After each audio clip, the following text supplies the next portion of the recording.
കർത്താവ് നമ്മളെ സഹായിച്ച ദൈവത്തെ മഹത്വപ്പെടുത്തുന്നു. അനേകരുടെ ജീവിതത്തിൽ ഒരു പുതിയ വർഷത്തിലേക്ക് പ്രവേശിക്കുവാൻ കഴിയാതെ അനേകർ ഹല്ലേലൂയ ലോകത്തുനിന്ന് മാറ്റപ്പെട്ടപ്പോൾ നമ്മുടെ ജീവിതത്തിൽ കർത്താവ് ഒരു ദിവസം കൂടെ, ഒരു വർഷം കൂടെ നമ്മുടെ ജീവിതത്തിൽ തന്നു. കർത്താവിനെ ആരാധിക്കുവാൻ, കർത്താവിനെ മഹത്വപ്പെടുത്തുവാൻ, നമ്മുടെ ജീവിതത്തിൽ കർത്താവ് ചെയ്ത എല്ലാ നല്ല ദാനങ്ങൾക്കായി ദൈവത്തെ മഹത്വപ്പെടുത്തുന്നു. നമുക്ക് ദൈവത്തിൽ നമ്മുടെ കണ്ണുകൾ അടയ്ക്കാം, നമുക്ക് പ്രാർത്ഥിക്കാം.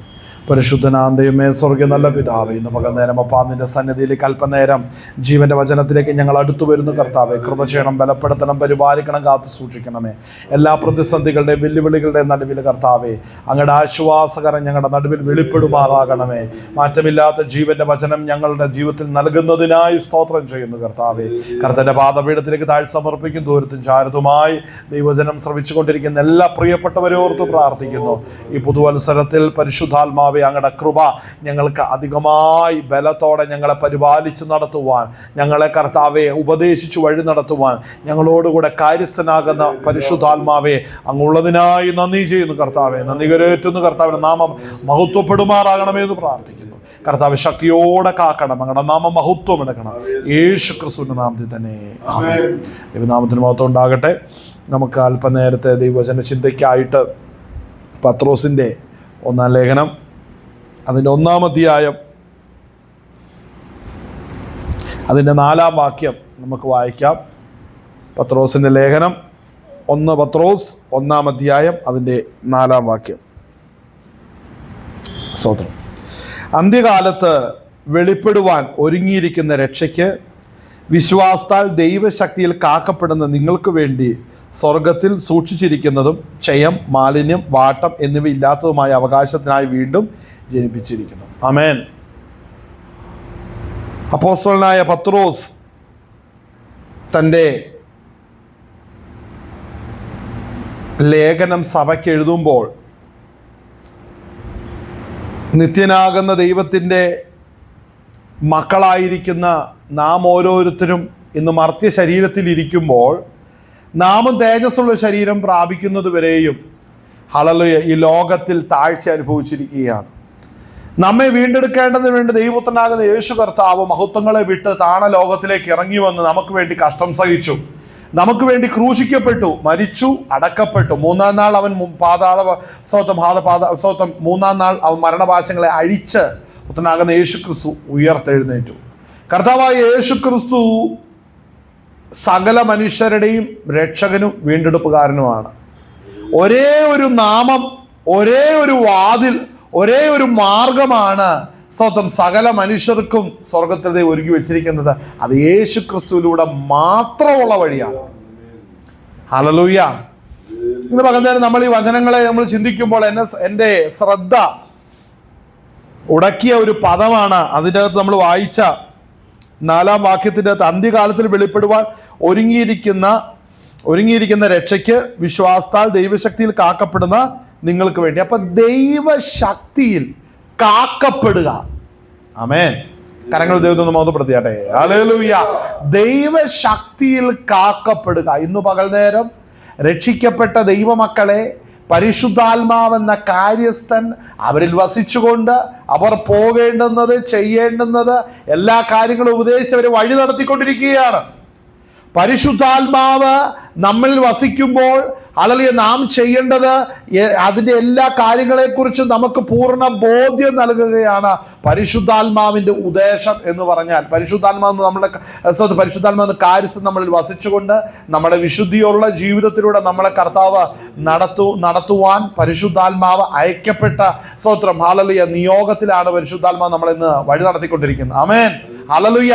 പരിശുദ്ധാത്മാവ് നമ്മളിൽ വസിച്ചുകൊണ്ട് ദൈവഹിതപ്രകാരം ജീവിക്കുവാൻ നമ്മളെ പ്രാപ്തമാക്കുകയാണ്. അപ്പോൾ നാം ദൈവശക്തിയാൽ കാക്കപ്പെടുന്നത് കൊണ്ടാണ് നാം ദൈവത്തിന്റെ പ്രവൃത്തിയെ, ദൈവഹിതത്തെ നമ്മൾ അനുസരിക്കുവാനും ചെയ്യുവാനും ഇടയായിത്തീരുന്നത്.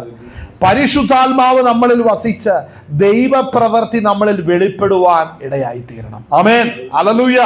നാം കഴിഞ്ഞ കുറച്ച് നാളുകളായിട്ട് ചിന്തിക്കുന്ന ഒരു പ്രധാനപ്പെട്ട ഭാഗമാണ് ഹല്ലേലൂയ മത്തായി എഴുതിയ സുവിശേഷത്തില്. നമ്മൾ അങ്ങോട്ട് ഈ വിഷയത്തിലേക്ക് നമ്മൾ മടങ്ങി വരും.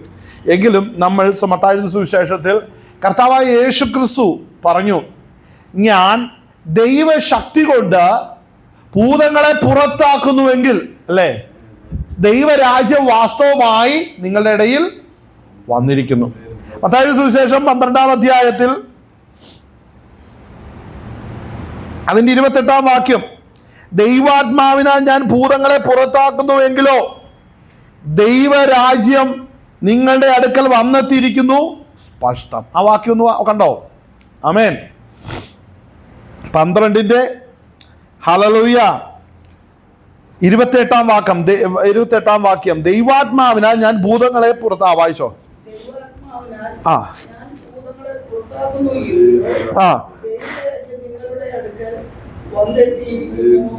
സ്പഷ്ടം.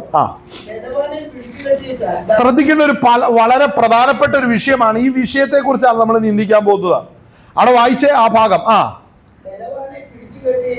ബലവാനെ പിടിച്ചു കെട്ടിയിട്ടല്ലാതെ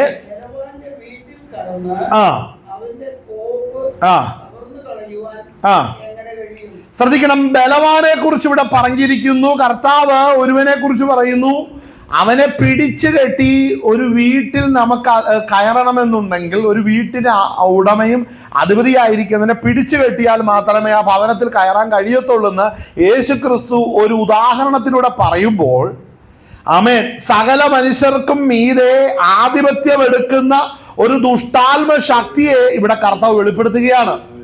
സകല മനുഷ്യർക്കും മീതെ വാഴുന്ന ഒരു പൈശാചിക മണ്ഡലത്തെ യേശുക്രിസ്തു വെളിപ്പെടുത്തുകയാണ്. ആമേൻ.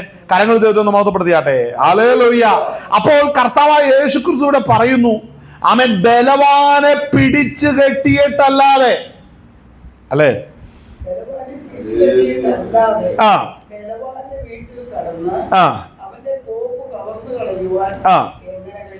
അപ്പൊ അങ്ങനെയാണെങ്കിൽ ഈ ബലവാൻ എന്ത് പറ്റിയെന്നും കൂടെ നോക്കണമല്ലോ, അല്ലേ? യോഹന്നാന്റെ സുവിശേഷം 16-ാം അധ്യായത്തിൽ ദൈവശക്തി പ്രാപിച്ചിരിക്കുന്ന ഒരു ദൈവ പൈതലിന് കർത്താവായ യേശു ക്രിസ്തുവിന്റെ ആഹ്വാനം എന്താണെന്നറിയാവോ? യോഹന്നാന്റെ സുവിശേഷം 17-ാം അധ്യായം അതിന്റെ 10-ാം വാക്യം വായിക്കും. 10ഉം 11ഉം, ഞാൻ പിതാവിന്റെ അടുക്കൽ പോകുകയും നിങ്ങൾ ഇനി എന്നെ കാണാതിരിക്കുകയും ചെയ്യുന്നത് കൊണ്ട് നീതിയെക്കുറിച്ചും. അതിന്റെ 11-ാം വാക്യം, ഈ ലോകത്തിന്റെ പ്രഭു വിധിക്കപ്പെട്ടിരിക്കുന്നത് കൊണ്ട് ന്യായവിധിയെ കുറിച്ചും തന്നെ. അങ്ങനെയാണെങ്കിൽ ലോകത്തിനൊരു പ്രഭുവുണ്ട്, അല്ലേ? ഹല്ലേലൂയ. ലോകത്തിന്റെ പ്രഭു, ആമേൻ. സാത്താൻ ഈ ലോകത്തെ അടക്കി വാഴുകയാണ്. സാത്താൻ ഈ ലോകത്തെ അടക്കി വാഴുന്നത് ആരെയാണ് വാഴുന്നത്? ആമേൻ. അവിശ്വാസികളെ സാത്താൻ അടക്കി വാഴുകയാണ്. അവരുടെ മനസ്സ് കുരുടാക്കിയിരിക്കുകയാണ് സാത്താൻ. ആമേൻ. അവരുടെ മനസ്സ്. യോഹന്നാന്റെ സുവിശേഷം വായിച്ച വാക്യം എടുത്ത് കണ്ടായിരുന്നോ? ഹല്ലേലൂയ. യോഹന്നാന്റെ സുവിശേഷം 16-ാം അധ്യായം എന്റെ കൂടെ വരണേ. ഹല്ലേലൂയ. സ്തോത്രം. ഞാൻ ആരെ കുറിച്ചാ പറയുന്നതെന്നും പ്രസംഗിക്കുന്നതെന്നൊക്കെ ബോധ്യം വേണം. ഹല്ലേലൂയ. സ്തോത്രം. ഹല്ലേലൂയ. ഇവിടെ വായിക്കുന്ന കാര്യം ശ്രദ്ധിച്ചോ. നമ്മൾ വായിച്ച വാക്യം ഇതാണ്, ബലവാനെ പിടിച്ചു കെട്ടിയിട്ടല്ലാതെ. മത്തായിയുടെ സുവിശേഷം നമ്മൾ കണ്ടു, ബലവാനെ പിടിച്ചു കെട്ടിയിട്ടല്ലാതെ. ബലവാന്റെ വീട്ടിൽ കടക്കണം. ശ്രദ്ധിക്കണേ, നമുക്ക് വേണ്ടത് ബലവാന്റെ അധീനതയ്ക്കട. ക്രിസ്തുവിലുള്ളവരെ സ്വന്തം രക്ഷിക്കണമെന്നുണ്ടെങ്കിൽ, ആത്മാക്കളെ രക്ഷപ്പെടുത്തണമെന്നുണ്ടെങ്കിൽ, ലോകത്തിന്റെ അധിപതിയാകുന്ന സാത്താൻ, ഹല്ലേലൂയ, പാപ മനുഷ്യരെ ബന്ധിച്ചിട്ടിരിക്കുകയാണ്. ആമേൻ. അപ്പൊ ചോദിക്കുന്നത്, എങ്ങനെയാണ് ബന്ധിച്ചിട്ടിരിക്കുന്നത്? വലിയ ചോദ്യമാണ്, അല്ലേ? അവനെ പിടിച്ചു കെട്ടിയിട്ടിരിക്കുന്നത് എങ്ങനെയാണ്? നമ്മൾ വായിച്ച വാക്യം ഒന്നും കൂടെ വായിച്ചോ. തിരി വാക്യം എടുക്കണം.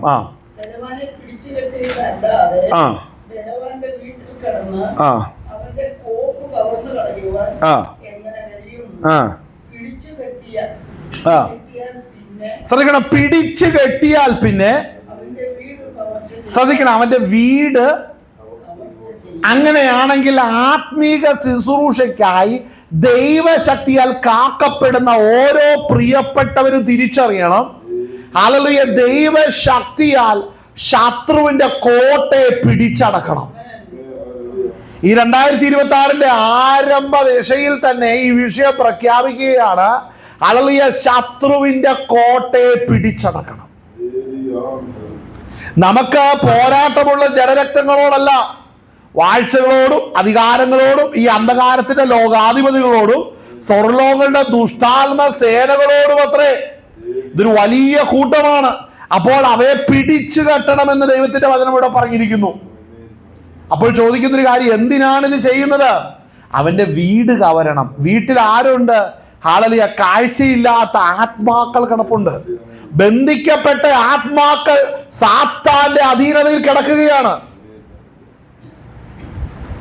നിങ്ങൾക്കൊരു കാര്യം അറിയാമോ? ഈ ബന്ധനം എന്ന് പറയുന്നത് അല്ലെങ്കിൽ പൈശാചിക ബന്ധനങ്ങൾ ചെയ്യുന്ന മറ്റൊരുവന്റെ ഭാവിയാകട്ടെ, നന്മയാകട്ടെ, അഭിവൃദ്ധിയാകട്ടെ, ആരോഗ്യമാകട്ടെ, സൗന്ദര്യമാകട്ടെ, ഇവയൊക്കെ ബന്ധിക്കുന്ന പൈശാചിക ബന്ധനങ്ങൾ ഇന്ന് ലോകത്തിൽ ഇഷ്ടം പോലെ ഉണ്ട്. ചില സേവാശക്തികളെ, മൂർത്തികളെ സേവിച്ചു കഴിഞ്ഞാൽ ആ സേവിക്കുന്ന ശക്തികളാകട്ടെ, മൂർത്തികളാകട്ടെ, അല്ലെങ്കിൽ ആരെ ലക്ഷ്യം വെക്കുന്നോ അവന്റെ ഭാവിയാകട്ടെ, നന്മകളാകട്ടെ, സൗന്ദര്യമാകട്ടെ, അഭിവൃദ്ധികളാകട്ടെ, ഏതൊന്നിന്റെയും വഴി അടച്ച് ബന്ധിക്കുന്ന ബന്ധനത്തെ കുറിച്ച് പറയുന്നു.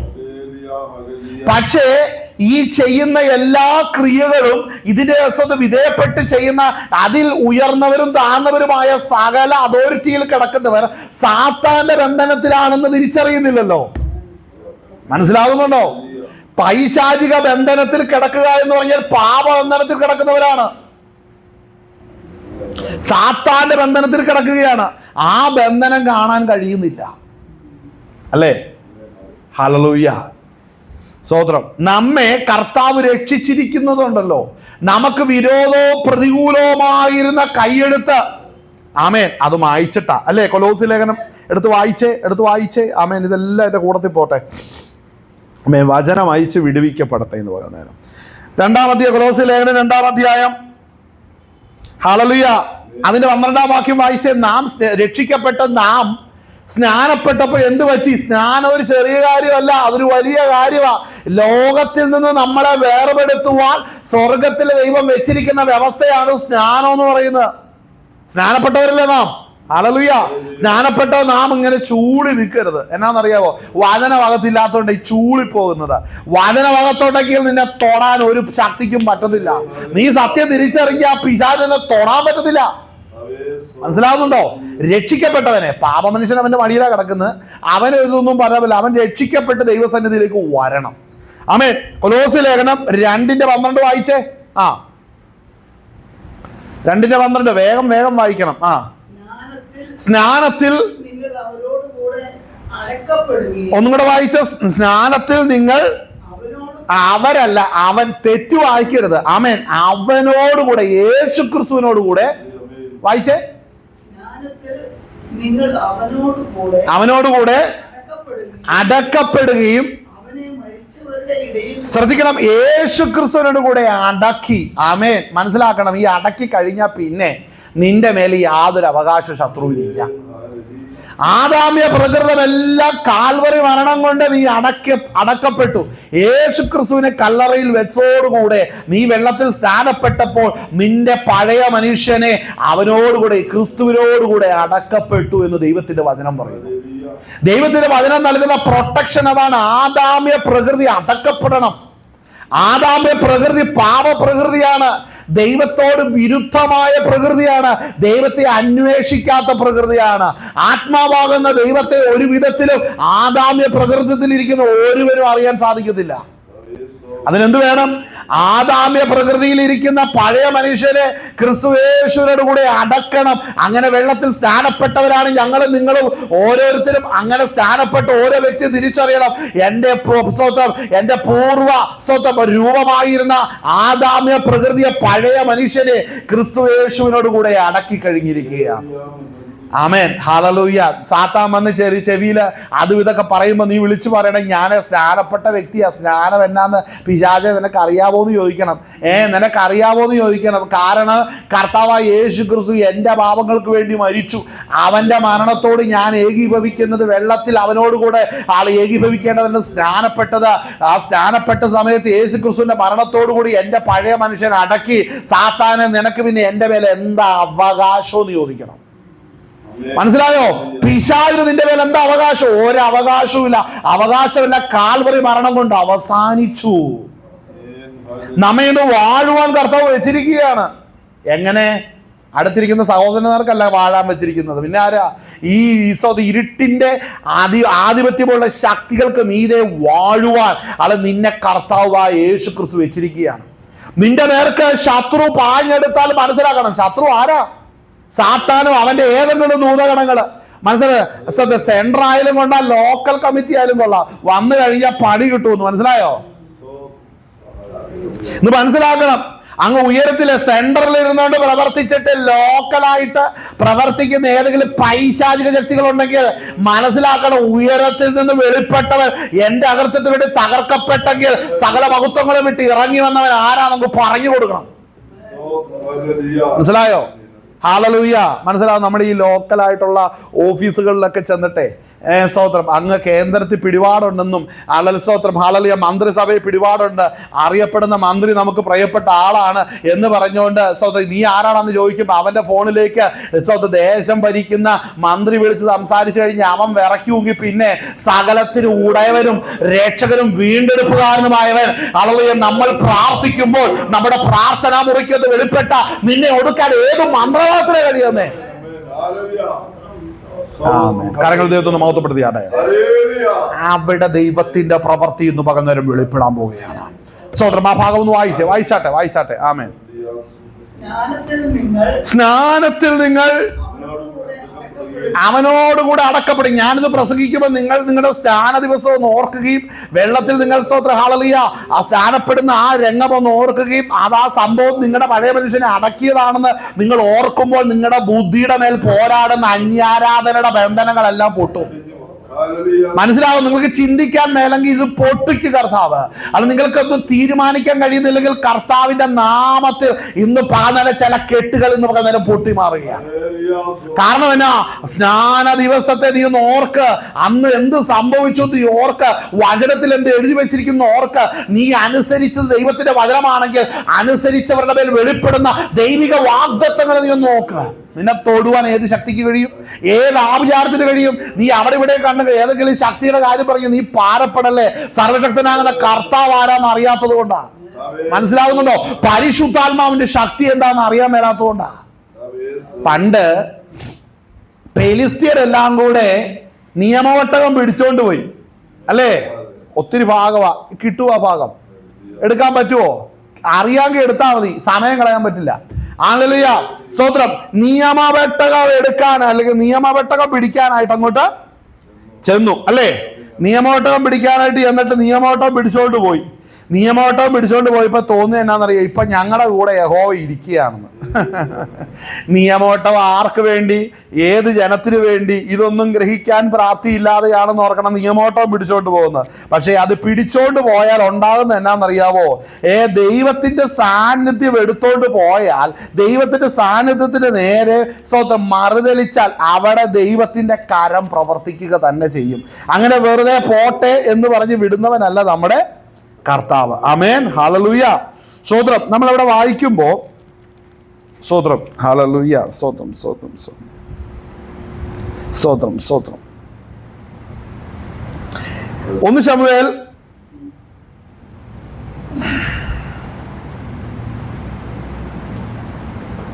5-ാം അധ്യായം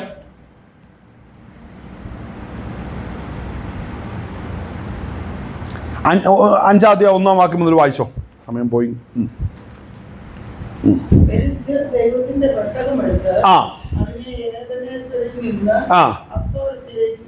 കൊണ്ടുപോയി.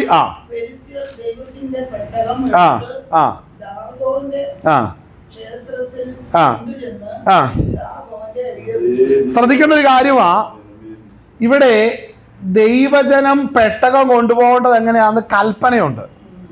അവരനുസരണക്കേട് കാണിച്ചത് കൊണ്ട് അവരനുസരിച്ചാൽ ആ പെട്ടകം ചുമന്നതിന്റെ നന്മ അവരനുഭവിക്കും.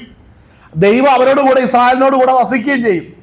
അവര് ദൈവസന്നിധി അനുസരണം കാണിച്ചെന്നും പറഞ്ഞ് അത് മുതലെടുക്കാൻ വന്ന ഫെലിസ്ത്യര് അവർ ഇസ്രായേൽ ദൈവത്തോട് മറുതലിപ്പ് കാണിച്ചതുകൊണ്ടല്ലേ നമ്മുടെ കയ്യില് ദൈവം ഇതെല്ലാം വെച്ചതെന്ന് പറഞ്ഞുകൊണ്ട് അങ്ങോട്ട് കയറി ചെന്നാൽ ഒരു കുഴപ്പമുണ്ട്. എന്നാന്നറിയാവോ? നിനക്ക് ഈ പെട്ടകം എന്നാന്നറിയാതെ അത് കയറി പിടിക്കുന്നത്. അറിയാവോ നീ രക്ഷിക്കപ്പെടുന്നില്ല, സ്നാനപ്പെട്ടിട്ടില്ല, വീണ്ടെടുക്കപ്പെട്ടിട്ടില്ല, വേദപുസ്തകം കയ്യിലുണ്ടെന്നും പറഞ്ഞുകൊണ്ട് എല്ലാ പാപപ്രകൃതിയും ചെയ്തിട്ട് പ്രാർത്ഥിച്ചാലൊന്നും ദൈവം പ്രവർത്തിക്കത്തില്ല കേട്ടോ. മനസ്സിലായോ? സകല പാപ സ്വഭാവവും വിടാതെ എല്ലാ പാപ സ്വഭാവവും ചെയ്ത് അല്ലെങ്കിൽ രക്ഷിക്കപ്പെടാതെ അല്ലെങ്കിൽ ഞാൻ പ്രാർത്ഥിക്കുന്നുണ്ടെന്നും പറഞ്ഞുകൊണ്ട് ഇരുന്നിട്ടുണ്ടെങ്കിൽ പണി കിട്ടുമെന്ന്. ദൈവമക്കൾ പ്രാർത്ഥിക്കുന്നത് മക്കളായതുകൊണ്ടാണ്. അവർക്ക് എന്തെങ്കിലും ആത്മീക ഫലം ഉണ്ടായിട്ടുണ്ടെങ്കിൽ അത് പരിശുദ്ധാത്മാവിനാലാണ് ലഭിച്ചിരിക്കുന്നത്. നിനക്ക് എന്നാ ലഭിച്ചത്? ഫെലിസ്ത്യൻ എന്നാ ലഭിച്ചത്? എന്നാ കിട്ടിയിട്ടാ ഫെലിസ്ത്യൻ പ്രാർത്ഥന തുടങ്ങിയത്? എന്നാ കിട്ടിയിട്ടാ ഫെലിസ്ത്യൻ ഉപവസിക്കാൻ തുടങ്ങിയത്? നീ ഫെലിസ്ത്യനാണ്. ആദാമ്യ പ്രകൃതി മാറാതെ നിന്റെ പ്രാർത്ഥന ഉപവാസം നിന്നെ കൊണ്ട് എത്തിക്കുന്നത് വലിയ അനർത്ഥത്തിലായിരിക്കും. വായിച്ചേ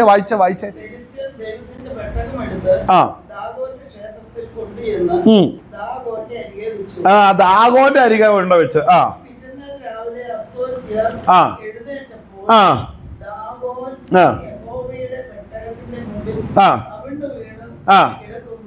കണ്ടോ? എന്തൊരു കഷ്ടമാ അല്ലേ?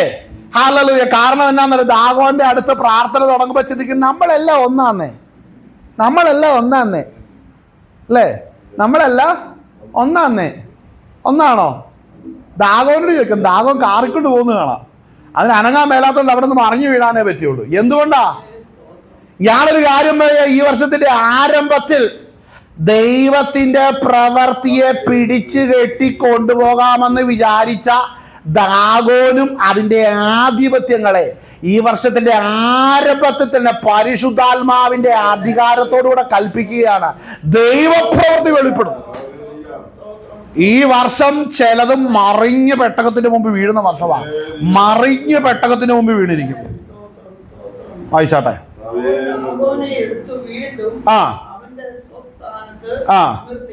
ഇത് ശ്രദ്ധിക്കണം. ഒരു പരാജയം കണ്ടാൽ പഠിക്കാത്തവര് മനസ്സിലാക്കണം. ഈ പാപ മനുഷ്യന്റെ സ്വഭാവം ശ്രദ്ധിക്കണം. എത്ര അനുഭവം കിട്ടിയാലും ബുദ്ധി വെക്കത്തില്ല, അല്ലെ ബുദ്ധി ഉദിക്കത്തില്ല. കാര്യം എന്റെ ബുദ്ധി പണ്ടല്ല കെട്ടപ്പെട്ട് കിടക്കുകയാണ്. മറിഞ്ഞു വീണാ എഴുന്നേപ്പിച്ച് നിർത്തിക്കോണം, അല്ലേ? ഈസിയായി. പക്ഷേ വരാൻ പോകുന്നതൊന്നും മറിഞ്ഞു വീഴുന്നത് കൊണ്ടും ദാഗോന്റെ വിഗ്രഹം കൊണ്ടൊന്നും ഒതുങ്ങുന്നതല്ല ദൈവം ചെയ്യാൻ പോകുന്നത്. എന്തുകൊണ്ടാണ് ഈ ആരംഭത്തിൽ ഇത് പറയുന്നു വരുന്ന അറിയത്തില്ല.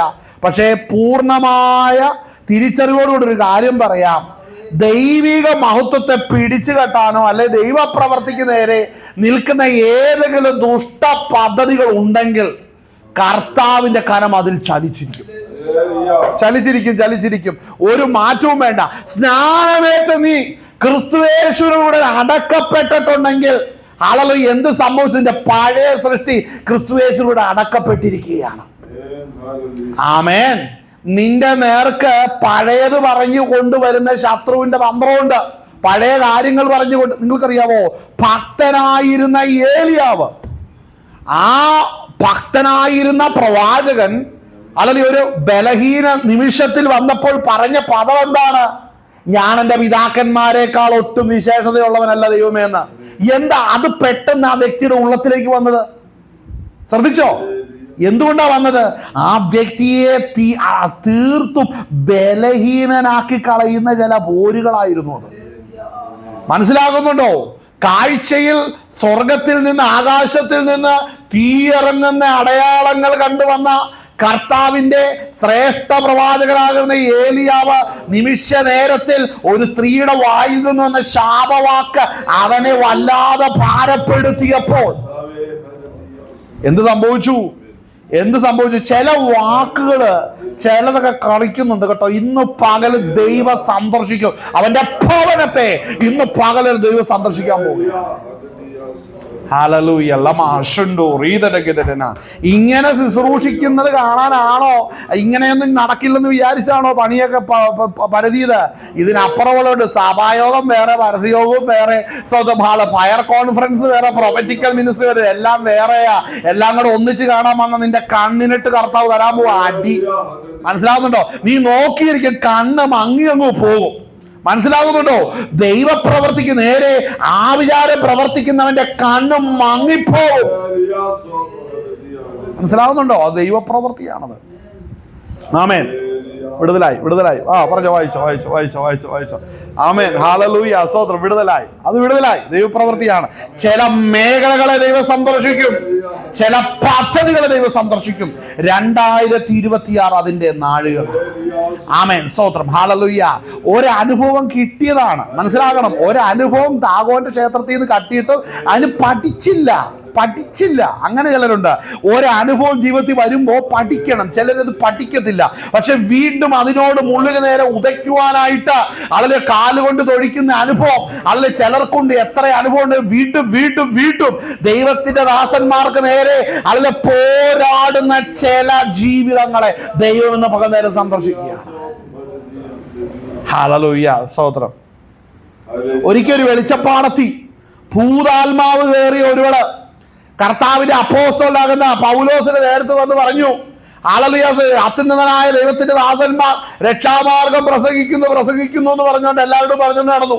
കുറെ നാള് കേട്ട് കഴിയുമ്പോൾ മൂഷിങ് അവളിരുന്ന ഭൂതത്തെ ഒന്ന് ശാസിച്ചു. അവളുടെ സേവയും പോയി, അവളുടെ എല്ലാം കൂടിരുന്ന എല്ലാ സാമാനും ചാടിപ്പോയി. ഇത്രേ ഉള്ളൂ. മനസ്സിലാവുന്നുണ്ടോ? യേശു ക്രിസ്തുവിന്റെ നാമത്തിൽ കൽപ്പിച്ചാൽ പോകാനിരിക്കുന്നതാണ് ഈ ശക്തിയല്ല.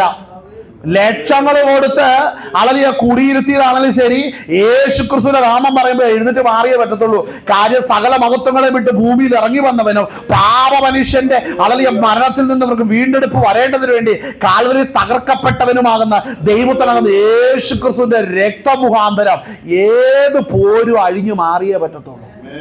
അല്ല ഞാനിവിടെ കൂത്തിയിരിക്കും എന്ന് പറയാൻ ഈ ലോകത്തിലെ സാത്താനോട് ചോദിച്ചാൽ അവൻ പറയൂ, എന്നെ വിധിക്കപ്പെട്ടിരിക്കുക അല്ലേ? അങ്ങനെയല്ല പറയുന്നത്. സോ ഈ ലോകത്തിന്റെ പ്രഭു വിധിക്കപ്പെട്ടിരിക്കുന്നത് കൊണ്ട് ന്യായവിധിയെ കുറിച്ചും തന്നെ ഈ ലോകത്തിലെ ഒരു പാപ മനുഷ്യനെ രക്ഷിക്കാൻ സാത്താന് കഴിയത്തില്ല. അത് ഏറ്റവും വലിയ സ്റ്റേറ്റ്മെന്റ്. അത് ഈ ലോകത്തിലെ ഒരു പാപ മനുഷ്യനെ രക്ഷിക്കാൻ സാത്താന് കഴിയത്തില്ല. കഴിയുമോ? കഴിയത്തില്ല. അതാണ് നമ്മുടെ കർത്താവ് അവനെ വിധിച്ചിട്ടാണ് പോയിരിക്കുന്നത്. മനസ്സിലാകുന്നുണ്ടോ? ഹല്ലേലൂയ. സ്തോത്രം. അറസ്റ്റ് വാറന്റ് അല്ലേ ഇവിടെ പറഞ്ഞു കഴിഞ്ഞാൽ? അറസ്റ്റ് കോടതി കൊണ്ട് സമൻസ് 2-3 വട്ടം കൊടുത്തു. അപ്പൊ അത് കഴിയുമ്പോ ഇപ്പൊ വാറന്റായി അല്ലേ? വാറന്റ് വന്ന എന്നാ പ്രത്യേകത? അവരെ പോലീസുകാർ വന്ന് അവനെ വിലങ്ങ് വെച്ച് അല്ലേ? എവിടെ കൊണ്ട് വിലങ്ങ് വെക്കോ? അല്ലെങ്കിൽ വിലങ്ങ് വെച്ചേക്കാം. സാത്താന്റെ കാര്യമല്ലേ, വിലങ്ങ് വെച്ചേക്കാം അല്ലേ? എന്നിട്ട് എങ്ങോട്ട് കൊണ്ടുപോകണം? സബ് ജയിലോ എങ്ങോട്ട് അവിടെ കൊണ്ടുവന്ന് അവിടെ ഇടും അല്ലേ? അതെന്താ കാര്യം? കുറെ അവസരം കൊടുത്തിട്ട് നന്നായില്ല. ദാഗോന്റെ ക്ഷേത്രത്തിൽ ഇരുന്ന സ്തോത്രം ദൈവത്തിന്റെ പ്രവൃത്തി കണ്ടു മറിഞ്ഞു വീണിട്ടും ഫെലിസ്ത്യർ പഠിച്ചില്ല അല്ലേ? അതൊരു വിഷയമാ. ഫെലിസ്ത്യർ പഠിച്ചില്ല. വായിച്ചേ, ആ ഭാഗം വായിച്ചേ. സ്തോത്രം.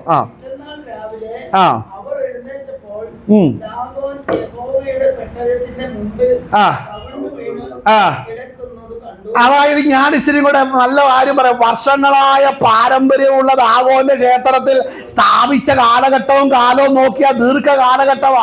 അപ്പനപ്പൂപ്പന്മാരായിട്ട് ഞങ്ങൾ ഇവിടെ തന്നെ ആയിരുന്നു പറഞ്ഞു. പക്ഷെ പെട്ടകം വന്നപ്പോൾ പൂർവികരുടെ സകല ഹിസ്റ്ററി അവിടെ മായ്ച്ചു കളഞ്ഞത്.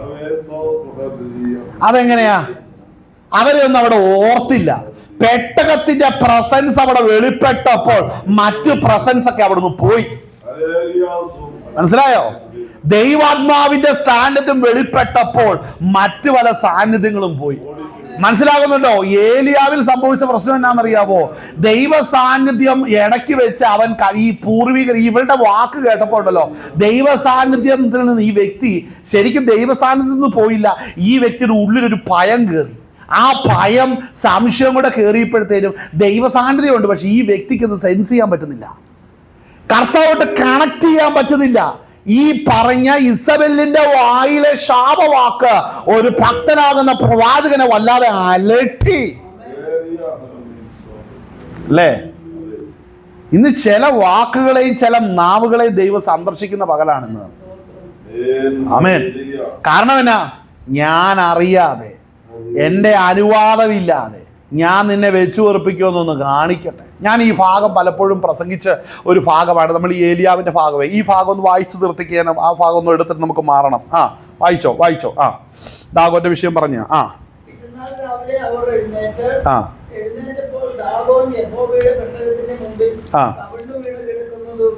കണ്ടു.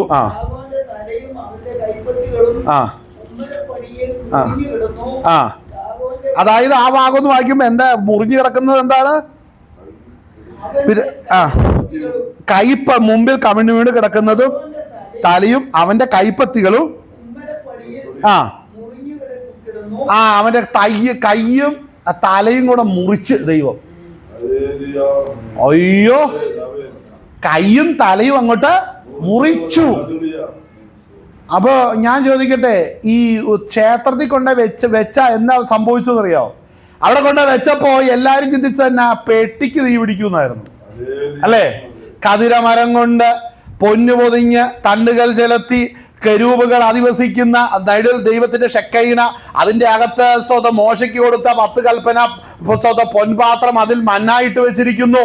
ആ അഹരോന്റെ തളിർത്ത വടി, ഇതെല്ലാം എവിടെ കിടക്കുക? അതിന്റെ അകത്തിരിക്കുക. അപ്പൊ പെട്ടിക്ക് തീ പിടിക്കും എന്നുള്ളതായിരുന്നു ഫെലിസ്ത്യരുടെ വിശ്വാസം. പെട്ടിക്ക് തീ പിടിച്ചില്ല. ദാഗോന്റെ തലയും കൈയും മുറിഞ്ഞ് ഉമ്മരപ്പടിയുടെ മേൽ കിടന്നു. അപ്പൊ നമ്മുടെ കർത്താവ് എന്ത് ചെയ്ത്? ഇറങ്ങി വന്നിട്ട് കഴുത്തങ്ങോട്ട് കണ്ടിച്ച്, കയ്യും അങ്ങ് കണ്ടിച്ച് ഫ്രണ്ടിൽ കൊണ്ട് അങ്ങോട്ട് ഇട്ടു. സകല ഫെലിസ്ത്യരും ഇതങ്ങോട്ട് കാണട്ടെ. അങ്ങനെയാണെങ്കിൽ ഇന്ന് പകൽവേളയിൽ ആത്മമണ്ഡലത്തിൽ നാടുകളായി വാദിച്ചു പോരാടുന്ന ചില പോരുകളെ ഇന്ന് പകൽനേരം സ്വർഗം മുറിച്ചു കളയുക. ആമേൻ, ഹല്ലേലൂയ. ദൈവത്തിന്റെ വചനം അങ്ങനെ തന്നിട്ടുണ്ടെങ്കിൽ അങ്ങനെ തന്നെ സ്നാനപ്പെട്ട നിന്റെ നേർക്ക് ഫെലിസ്ത്യൻ കളിക്കുന്നുണ്ടെങ്കിൽ, രക്ഷിക്കപ്പെട്ട് ദൈവ അഭിഷേകത്തിൽ നിറഞ്ഞിരിക്കുന്ന നിനക്ക് നേരെ ശത്രു പോരാടുന്നുവെങ്കിൽ, ആ ശക്തികളുടെ അളലിയ ശിരസിനെ ഛേദിക്കുന്ന ആത്മശക്തി അവിടെ വെളിപ്പെടും. മനസ്സിലാവുന്നുണ്ടോ? ചിലതിനെ മുറിച്ച് കർത്താവ് കളയും. ഈ വർഷത്തിന്റെ ആരംഭത്തിൽ ദൂതാണ് ഈ പറയുന്നത്. ചിലതിനെ മുറിച്ച് കർത്താവ് കളയാൻ പോവാണ് ദൈവിക പദ്ധതിക്ക് നേരെ. ആമേൻ. ഈ പൊന്ന് പൊതിഞ്ഞ സ്വതം ഹല്ലേലൂയ, ഈ പെട്ടകമൊക്കെ കണ്ടു കഴിയുമ്പോൾ ചിന്തിക്കുന്ന എല്ലാവരുടെ ഉള്ളിൽ, ഓ ഇത്രയും വിലയുള്ളതൊക്കെയാണല്ലോ, ഇത് നല്ല രസമായിരിക്കും, നാളെ രാവിലെ ആകുമ്പോൾ കരിഞ്ഞിവിടെ കിടക്കുന്നത് കാണാൻ.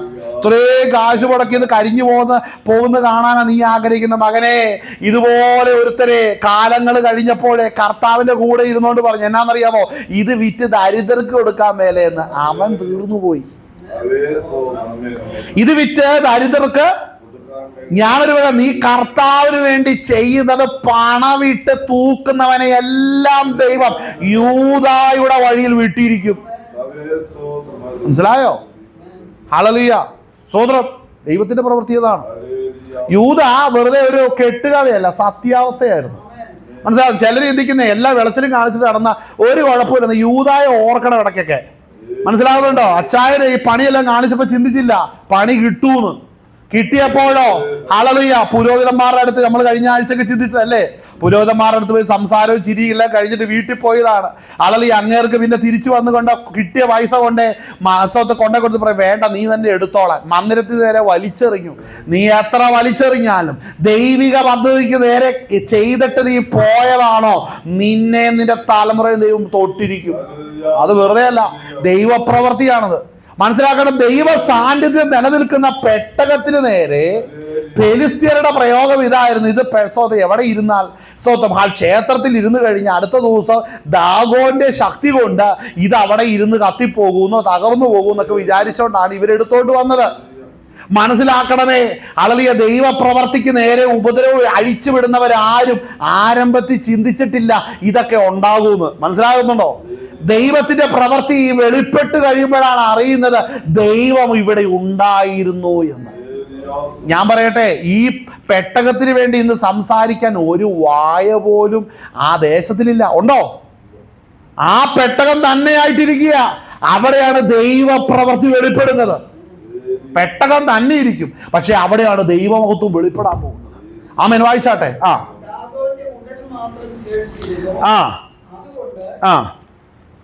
ദാഗോന്റെ പുരോഹിതന്മാരും ദാഗോന്റെ ക്ഷേത്രത്തിൽ കടക്കുന്നവരും അസ്തോദിൽ ദാഗോന്റെ ഉമ്മരപ്പടിമേൽ ഇന്നും ചവിട്ടുമാറില്ല. എന്നാൽ യഹോവയുടെ കൈ അസ്തോദ്യരുടെ മേൽ ഭാരമായിരുന്നു. അതായത് കർത്താവിന്റെ രീതി ശ്രദ്ധിക്കണം. ആദ്യം അവന്റെ വിശ്വാസത്തിലാണ് എൻ്റെ ദൈവത്തിന്റെ കരമിറങ്ങിയത്, അല്ലേ? അല്ലാതെ ആദ്യം ചുമന്നുകൊണ്ട് വന്നവന്റെ നേർക്കല്ല, ആദ്യം അവന്റെ വിശ്വാസത്തിലാണ്. അവൻ എന്താണോ സേവിച്ച് ദൈവപ്രവർത്തിക്ക് നേരെ നിന്നത്, അതിൽ ദൈവിക കരമോടെ ഇറങ്ങും. ഒന്ന്. അടുത്തത് അതിനു വേണ്ടി നിന്നവരുടെ മേൽ ദൈവകരം ഇറങ്ങും. മനസ്സിലാവുന്നുണ്ടോ? അപ്പൊ ചോദിക്കും, ഇതൊക്കെ നമുക്ക് ഉപദേശത്തിൽ എടുക്കാൻ കൊള്ളാവോന്ന് ചോദിക്കുന്നത്. ഞാനൊരു കാര്യം പറയാം. പാപത്തിൽ നിന്ന് വീണ്ടെടുക്കുവാൻ കർത്താവ് നമ്മെ രക്ഷിക്കേണ്ടതിന് സ്വർഗമഹത്വം വിട്ട് ഇവിടെ ഇറങ്ങി വന്ന നമ്മെ പാപത്തിൽ നിന്ന് ഉദ്ധരിച്ച് നമ്മളെ വീണ്ടും ജനിപ്പിച്ചിരിക്കുന്നതെങ്കിൽ നമ്മൾ മക്കളെങ്കിൽ അവകാശികളായി. ഞാൻ ആദ്യം പറഞ്ഞു, ബലവാന്റെ കോട്ട പിടിച്ചടക്കണം. അതാണ് നമ്മുടെ കുറിവാക്കും, ഇല്ലേ? അവന്റെ കോട്ട പിടിച്ചടക്കണം, ബലവാനെ പിടിച്ചു കെട്ടണം. ആമേൻ. അവന്റെ സ്വതം, ആമേൻ, അവന്റെ കോപ്പ് കവരുവാൻ കഴിയത്തില്ല. അപ്പോ ശത്രുവിന്റെ പ്രവർത്തികളെ പിടിച്ചു കെട്ടുവാനാണ് അഭിഷേകം ഇരിക്കുന്നതെങ്കിൽ നീ സ്തോത്രം പെലിസ്ത്യരുടെ നടുവിലൂടെ നടന്നാൽ, ഹല്ലേലൂയ സ്തോത്രം, മനസ്സിലാക്കണം, നീ പെലിസ്ത്യരുടെ നടുവിലൂടെ നടക്കണം, അല്ലേ? ഞാനൊരു കാര്യം ചോദിക്കട്ടെ, നമ്മുടെ എല്ലാം വിശ്വാസം എന്നാണെന്നറിയോ? ഒരു കാരണം വെച്ചാൽ പെട്ടകം പെലിസ്ത്യരുടെ ഇടയിലൂടെ പോകരുത്. ഇസ്രായേൽ തന്നെ ഇരിക്കുമ്പോ ദൈവമോത്തോ, അതിലൊന്നുമല്ല കാര്യം. ഞാൻ പറയാം, ഈ പെട്ടകം ഇടയ്ക്കൊക്കെ പിടിക്കപ്പെട്ടാലേ ദൈവശക്തി എന്നാന്ന് അറിയത്തുള്ളൂ. ആളും പേരും ഇല്ലാതെ പിടിക്കപ്പെട്ട പെട്ടകം തിരിച്ച് അഡ്രസ്സും പേരും തോക്കി തിരിച്ചു വരാനും അറിയാം. അതാണ് ദൈവത്തിന്റെ ശക്തി എന്ന് പറയുന്നത്. ആരെങ്കിലും ഉണ്ടായിരുന്നോ കുതിരവണ്ടിക്കകത്ത് കയറ്റാനും തോടി പിടിക്കാനും? ആരുമില്ല. നീ ആരും ഇല്ലാതിരിക്കുമ്പോഴും ദൈവം ആരംഭിച്ചതിനെ ദൈവം തുടർന്നു കൊണ്ടുപോകുക തന്നെ ചെയ്യും. മനസ്സിലാവുന്നുണ്ടോ? ചിലര് ചിന്തിക്കുന്നത് പെട്ടകം പോയ ആ വഴിക്ക് പോയി, ഇനി ആ മാറണമില്ലെന്നാ. ദൈവമാണോ അടിസ്ഥാനം ഇട്ടത്, ആർക്കും ഒന്നും ചെയ്യാൻ കഴിയത്തില്ല. ദൈവം അതിനെ പൂർത്തീകരിക്കും. ഹല്ലേലൂയ സ്തോത്രം. വായിച്ചാട്ടെ. യഹോവയുടെ കൈ അസ്തോദ്യരുടെ നേരെ ഭാരമായിരുന്നു. ഈ വർഷം അസ്തോദ്യരുടെ മീതെ ദൈവകരം ഭാരമായി ഇറങ്ങുന്ന വർഷമാണ്. അസ്തോദ്യരുടെ മീതെ ദൈവകരം ഭാരമായി ഇറങ്ങുന്ന വർഷമാട്ടോ ഇത്. അതെ. അങ്ങനെയൊക്കെ ചെയ്യേണ്ട കാര്യമുണ്ടോ? തീർച്ചയായും. ബലവാനെ പിടിച്ചു കെട്ടുക എന്ന് പറഞ്ഞാൽ തൂവല് കൊണ്ട് താടക്ക് ഇങ്ങനെ ഒരയ്ക്കുക എന്നല്ല, അവന്റെ കൊരങ്ങാവള്ളിക്ക് പിടിക്കുക എന്ന് തന്നെയാ, അല്ലേ? അങ്ങനെയാണോ?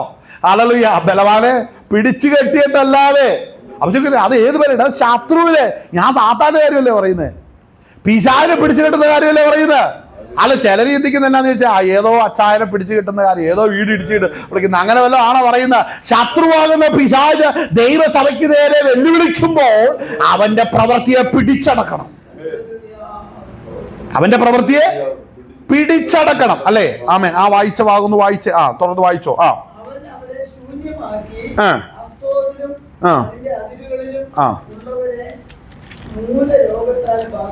മൂലരോഗത്താൽ കണ്ടോ? അപ്പൊ അവിടെ പിടിച്ചു, ദൈവകരം അവിടെ ചലിച്ചു. അപ്പോ മനസ്സിലാക്കണം, ചിലത് ദൈവം തൊട്ടാലുണ്ടല്ലോ, ചില രോഗം ദൈവത്താൽ വന്നതാണെങ്കിൽ ഒരു ട്രീറ്റ്മെന്റ് കൊണ്ട് അത് മാറത്തില്ല.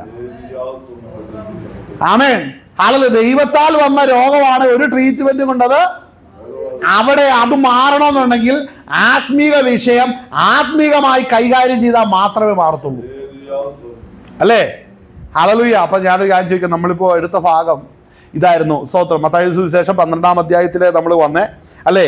അവിടെ വായിക്കുന്നത് ബലവാനെ പിടിച്ചു കെട്ടിയിട്ടല്ലാതെ ബലവാന്റെ വീട്ടിൽ കടന്ന് അവന്റെ കോപ്പ് കവർന്ന് കളയുവാൻ എങ്ങനെ കഴിയും? പിടിച്ചു കെട്ടിയാൽ പിന്നെ അവന്റെ വീട് കവർച്ച ചെയ്യാം. ആമേൻ. സ്തോത്രം. അത് എന്തിനെ കുറിച്ചാണ് പറയുന്നത്? കർത്താവ് യേശുക്രിസ്തു ഭൂതങ്ങളെ പുറത്താക്കുന്നതിനെ കുറിച്ച് പറഞ്ഞതാണ്. അപ്പോൾ ഭൂതങ്ങൾ അനേക ജീവിതങ്ങളെ പിടിച്ചു വെച്ചിരിക്കുകയാണ്. ഹല്ലേലൂയ.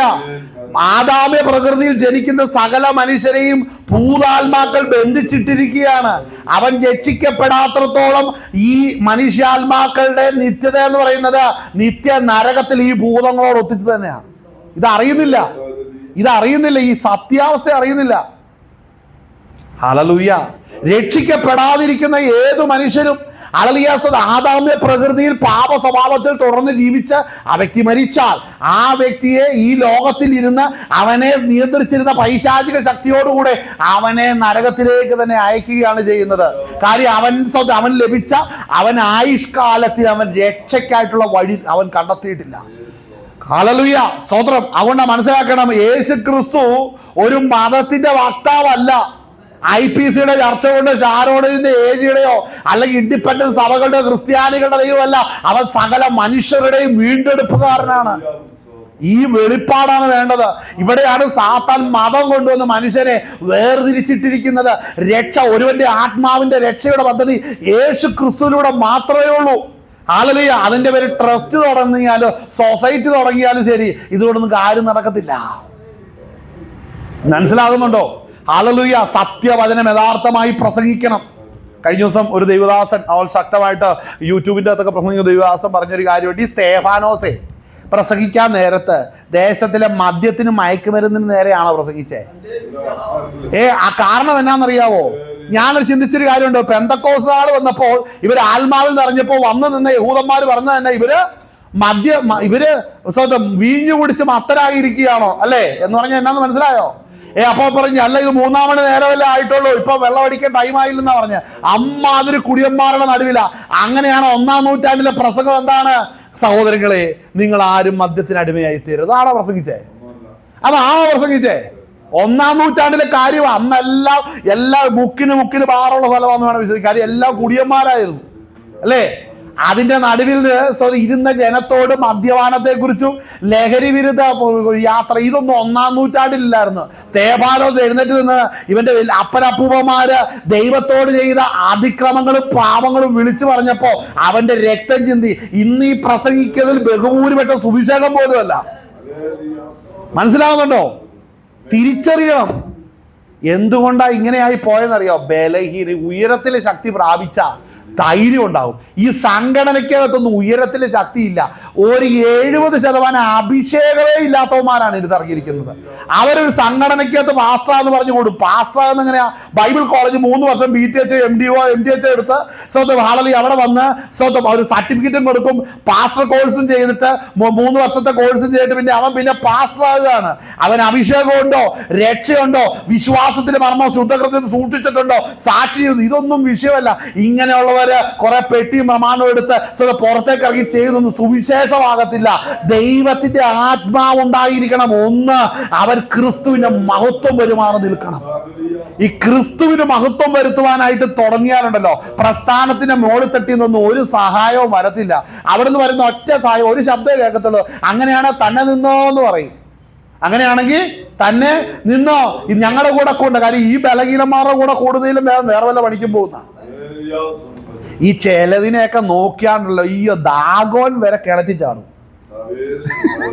പറയുന്നത് മനസ്സിലായോ?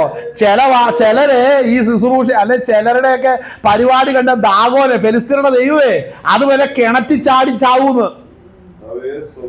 മനസ്സിലാവുന്നുണ്ടോ? അമ്മാതിരി സാധനങ്ങളാണ് ചിലരുടെയൊക്കെ കയ്യിലിരിക്കുന്നത്. അതുകൊണ്ട് മനസ്സിലാക്കണം, കർത്താവിന് പ്രസാദം വരുമാറ് ജീവിക്കാനായിട്ട് തുടങ്ങണം. കർത്താവായ യേശു ക്രിസ്തു പറഞ്ഞു, ഞാൻ ദൈവശക്തി കൊണ്ട് ഭൂതങ്ങളെ പുറത്താക്കുന്നുവെങ്കിൽ ദൈവരാജ്യം വാസ്തവമായി. ആ വാക്യം എന്താ? സ്തോത്രം. മത്തായി സുവിശേഷം 12-ാം അധ്യായം, ഹല്ലേലൂയ, സ്തോത്രം, അതിന്റെ 28-ാം വാക്യം. ദൈവാത്മാവിനാൽ ഞാൻ ഭൂതങ്ങളെ പുറത്താക്കുന്നുവെങ്കിലോ ദൈവരാജ്യം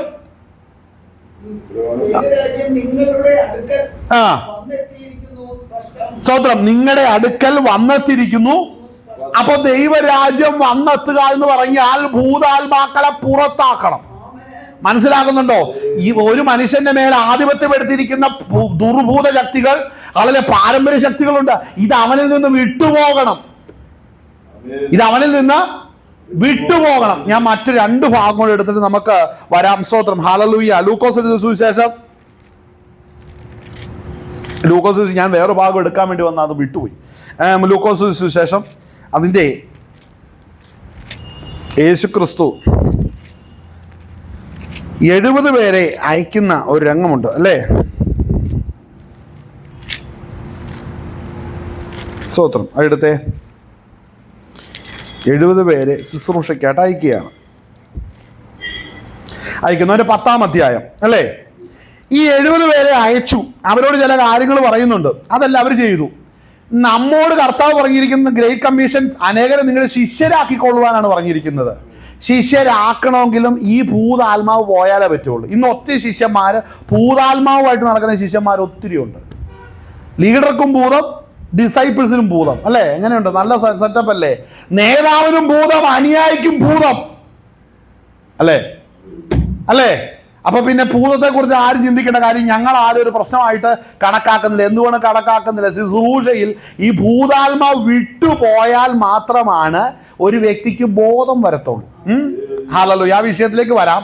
അതിനു മുമ്പ് കർത്താവ്, ഞാൻ പറയും, ദൈവരാജ്യം വാസ്തവമായി നിങ്ങളുടെ ഇടയിൽ വന്നിരിക്കുന്നു. അങ്ങനെയല്ലേ പറഞ്ഞത്? എപ്പോഴാ വരുന്നു പറഞ്ഞത്?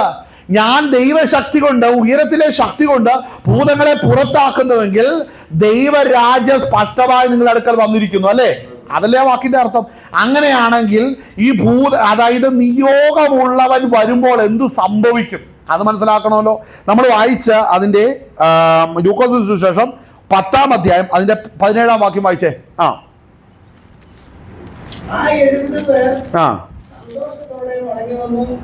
കർത്താവേ, നിന്റെ നാമത്തിൽ ഭൂതങ്ങളും ഞങ്ങൾക്ക് കീഴടങ്ങുന്നു എന്ന് പറഞ്ഞു. അവൻ അവരോട്, സാത്താൻ മിന്നൽ പോലെ ആകാശത്ത് നിന്ന് വീഴുന്നത് ഞാൻ കണ്ടു. പാമ്പുകളെയും തേളുകളെയും ശത്രുവിന്റെ സകല ബലത്തെയും ചവിട്ടുവാൻ ഞാൻ നിങ്ങൾക്ക് അധികാരം തരുന്നു. ഒന്നും നിങ്ങൾക്ക് ഒരിക്കലും ദോഷപ്പെടുത്തുകയുമില്ല. അവിടെ ശ്രദ്ധിക്കേണ്ട ഒരു കാര്യമാണ്. ആമേൻ, സ്തോത്രം.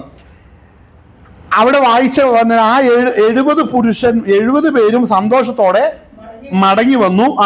ഇത് വാക്യം നമ്മുടെ മനസ്സിലുണ്ടാക്കുന്ന യേശുക്രിസ്തു പറഞ്ഞത് എന്താണ്? ഞാൻ ദൈവശക്തി കൊണ്ട് ഭൂതങ്ങളെ പുറത്താക്കുന്നത് ദൈവരാജ്യം വാസ്തവമായി നിങ്ങളുടെ ഇടയിൽ വന്നിരിക്കുന്നു. ഈ ദൈവരാജ്യം വരുമ്പോൾ എന്താ സംഭവിക്കുന്നേ?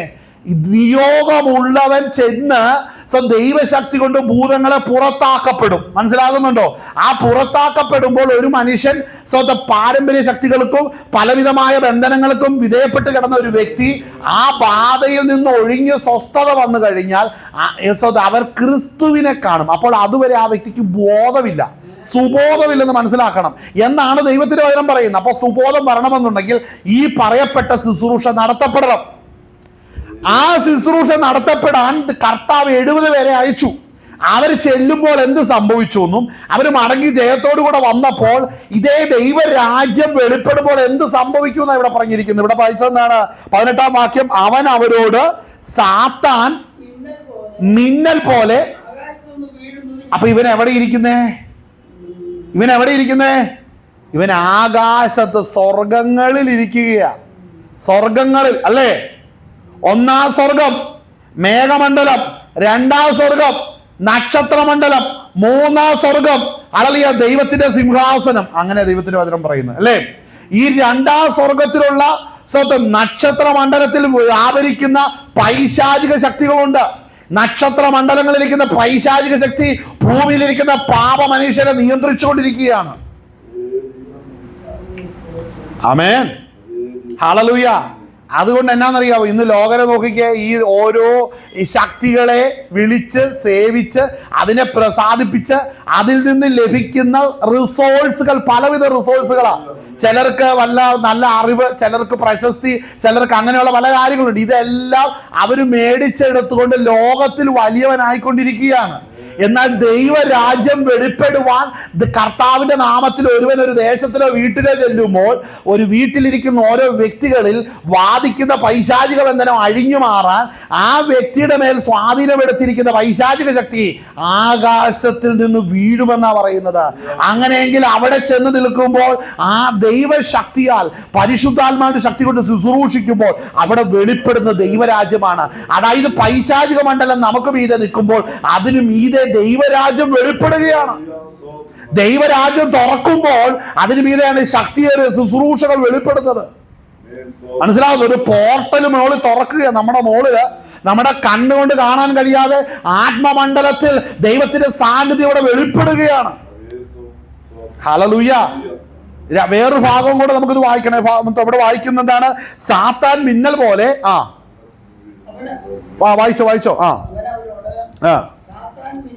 പോലെ ആകാശത്തു നിന്ന് വീഴുന്നത് ഞാൻ കണ്ടു. പാമ്പുകളെയും തേളുകളെയും ശത്രുവിന്റെ സകലബലത്തെയും ചവിട്ടുവാൻ ഞാൻ നിങ്ങൾക്ക് അധികാരം തരുന്നു. അപ്പൊ അങ്ങനെയാണ് ആകാശത്തിൽ ഇരിക്കുന്ന ഈ സാത്താന്യ ശക്തി അവിടെ നിന്നും മിന്നൽ പോലെ വീഴുന്നത് കാണുന്നു എന്ന് പറയുമ്പോൾ ഈ ഭൂമിയിൽ ഇരിക്കുന്നത് എന്തൊക്കെയാണ്?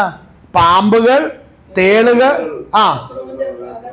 അപ്പൊ പാമ്പുകളും തേളുകളും ശത്രുവിന്റെ സകല ബലങ്ങളും ഭൂമിയിലാണ്.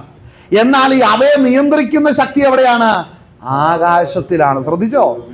ഇവിടെ ഇതിനെ ചവിട്ടുമ്പോൾ അവിടെ അതിനെ വേദനിക്കൂന്ന് മനസ്സിലായോ?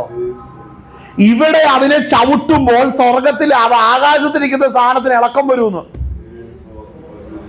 മനസ്സിലായോ? അപ്പൊ നമ്മൾ എന്ത് ചെയ്യണം? നമ്മൾ ഈ അധികാരം പ്രാപിക്കണം, ശക്തി പ്രാപിക്കണം.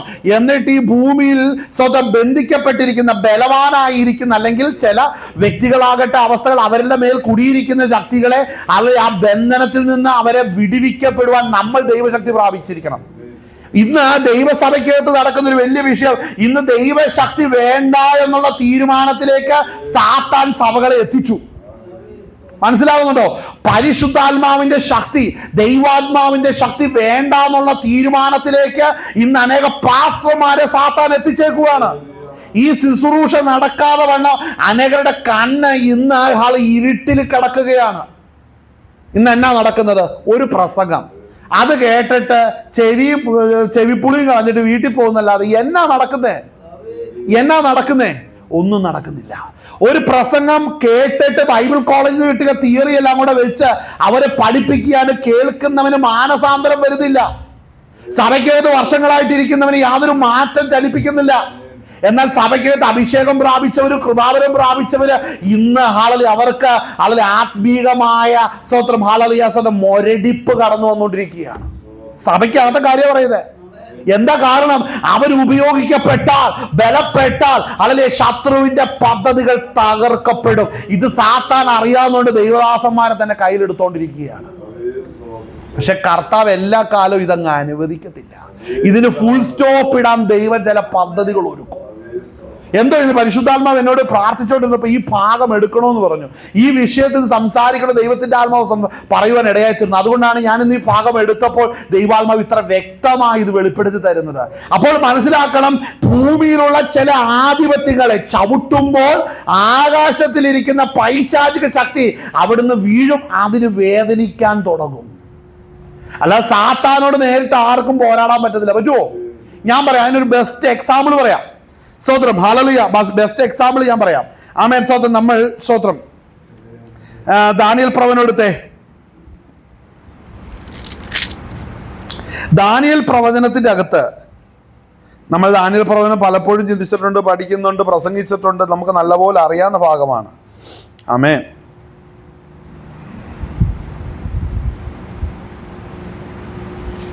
രണ്ട് ഭാഗം പറയാം.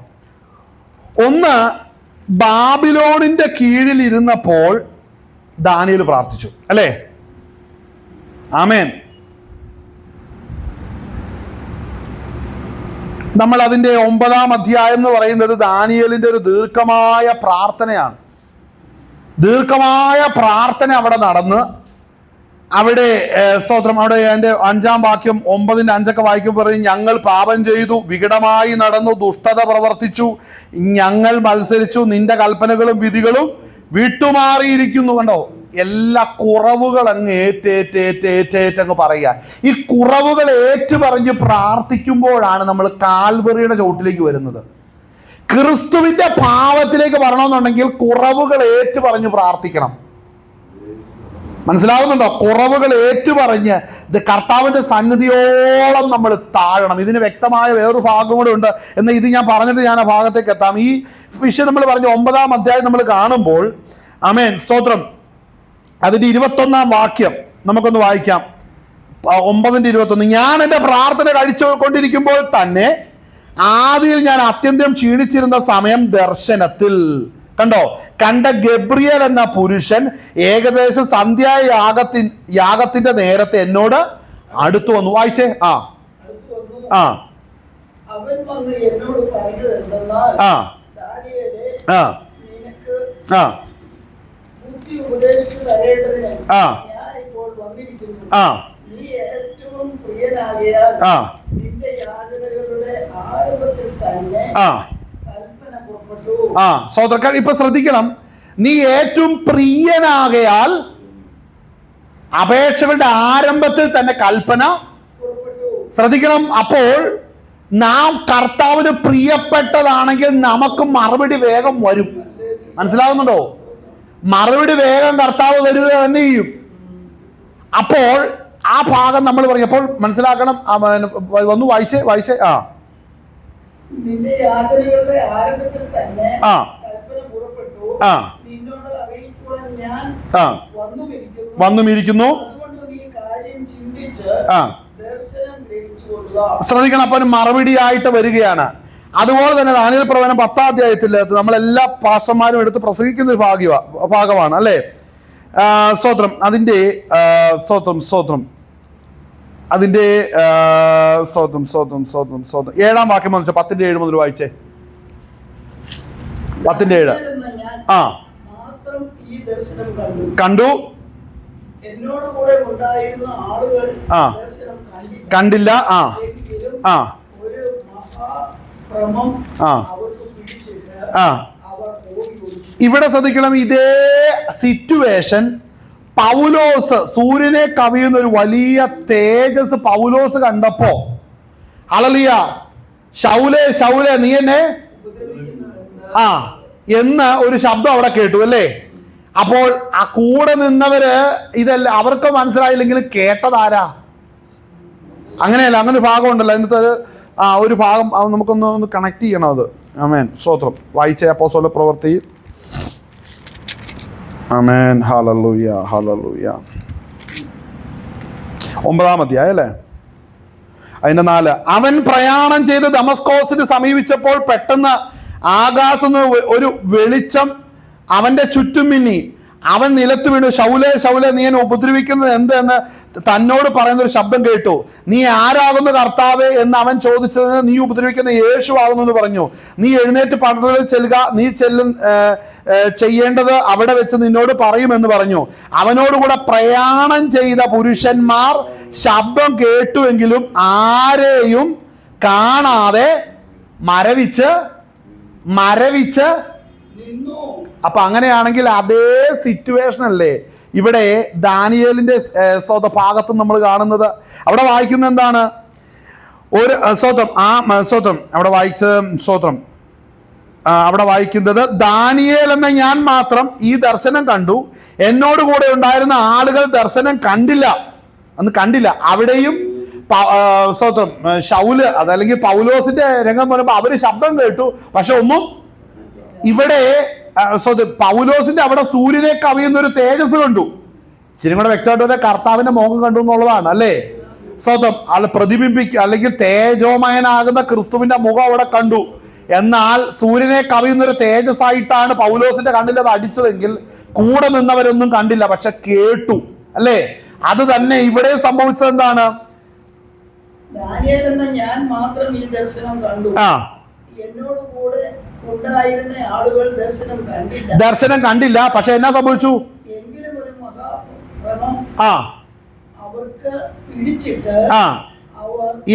ഒരു മഹാഭ്രമം അവർക്ക് പിടിച്ചിട്ട് അവർ ഓടി ഒളിച്ചു. ഭയങ്കര ഒരു പേടി അവരിലേക്ക് കടന്നു വന്നു. അവർക്കത് വിവരിക്കാൻ കഴിയുന്നു. അപ്പൊ മനസ്സിലാക്കണം, കർത്താവ് ദർശനം തരുന്ന സമയത്ത്, ഇതുപോലുള്ള നിയോഗങ്ങൾ തരുന്ന സമയത്ത് നിയോഗിക്കപ്പെട്ടവനാണ് ആത്മതലത്തിൽ എടുക്കപ്പെടുന്നത്. ആത്മതലങ്ങളെ കാണുന്ന നിയോഗിക്കപ്പെട്ടവരെ കാണത്തുള്ളൂ. എന്നാൽ കൂടെയുള്ളവർക്ക് എന്തോ അസ്വസ്ഥതകൾ, ഭാരങ്ങൾ, പ്രയാസങ്ങൾ, പേടികൾ എല്ലാം അവിടെ സംഭവിച്ചു എന്നിവിടെ കാണാൻ സാധിക്കുന്നു അല്ലേ? ആമേൻ. അപ്പോൾ ഈ രണ്ട് പ്രസൻസ് ഒരുപോലെയല്ലേ? ഈ രണ്ട് അപ്പിയറൻസ് ഒരുപോലെയല്ലേ? വേറെയാണോ? മനസ്സിലാക്കണം. അപ്പോൾ ദാനിയേൽ അതുകൊണ്ട് അടുത്ത വായിച്ച അതൊന്നുമല്ല, നമ്മൾ താഴോട്ട് വരേണ്ട വിഷയമുണ്ട്.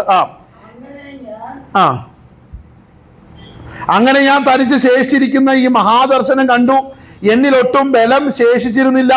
എന്റെ മുഖശോഭ ക്ഷയിച്ചുപോയി.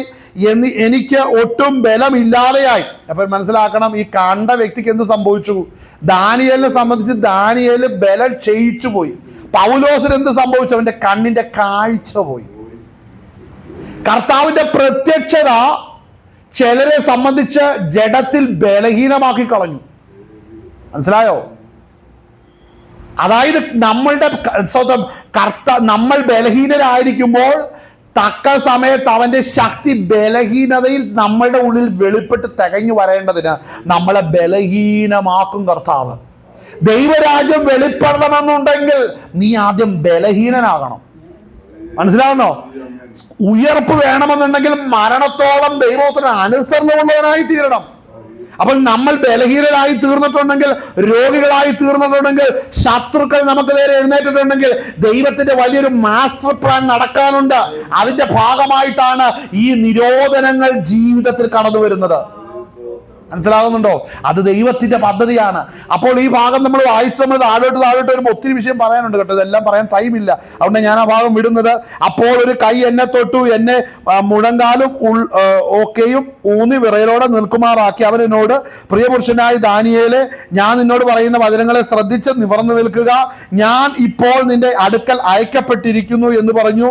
അവൻ ഈ വാക്ക് എന്നോട് സംസാരിച്ചപ്പോൾ ഞാൻ വിറച്ചുകൊണ്ട് നിവർന്നു നിന്നു. അടുത്തത്, അവൻ എന്നോട് പറഞ്ഞത്, ദാനിയേലേ, ഭയപ്പെടേണ്ട.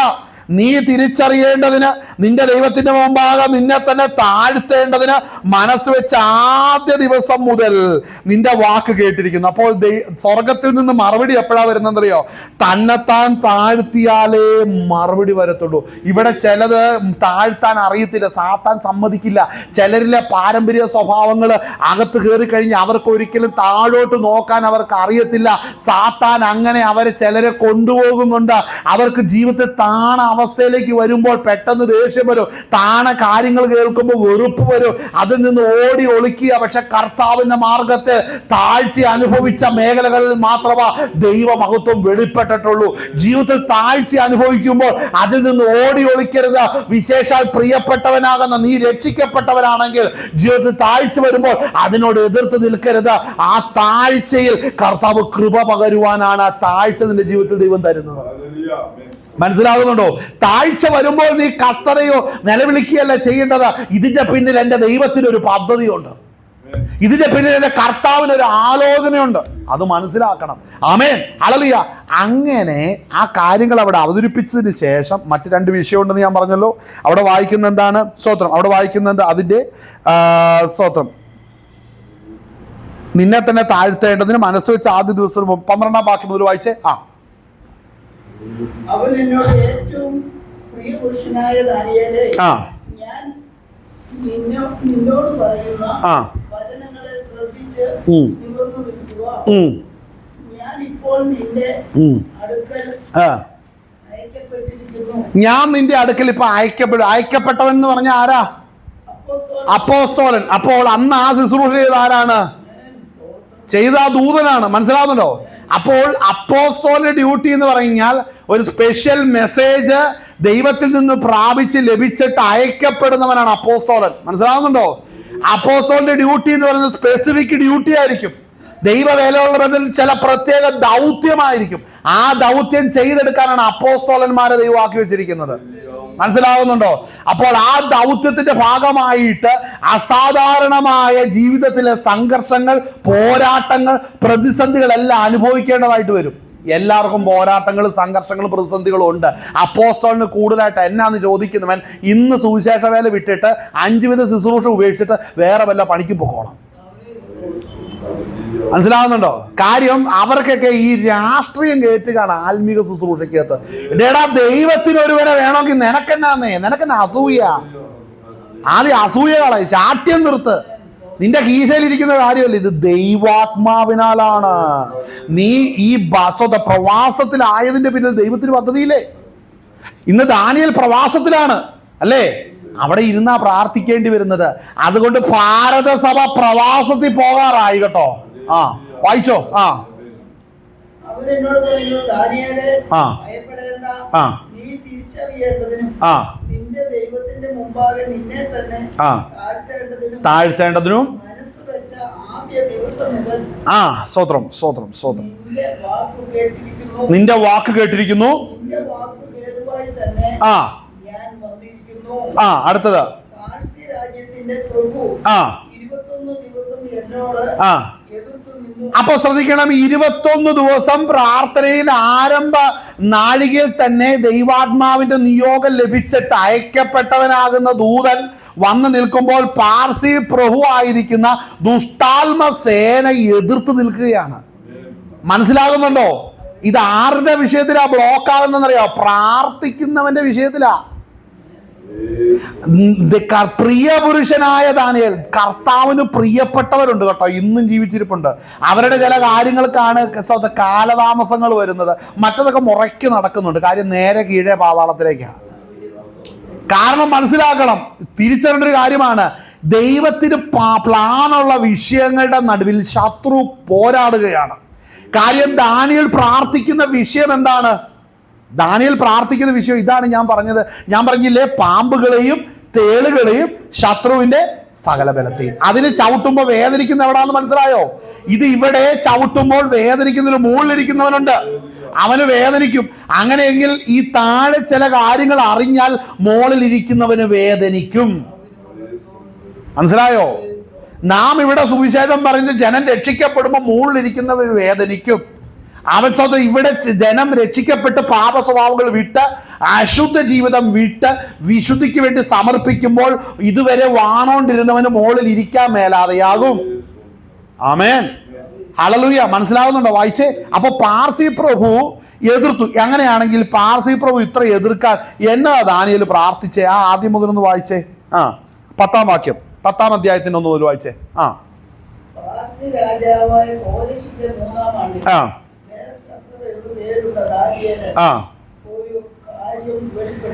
ദാനിയേലിന് ഒരു കാര്യം വെളിപ്പെടുന്നില്ല. ദാനിയേലിന് ഒരു കാര്യം വായിച്ചേ.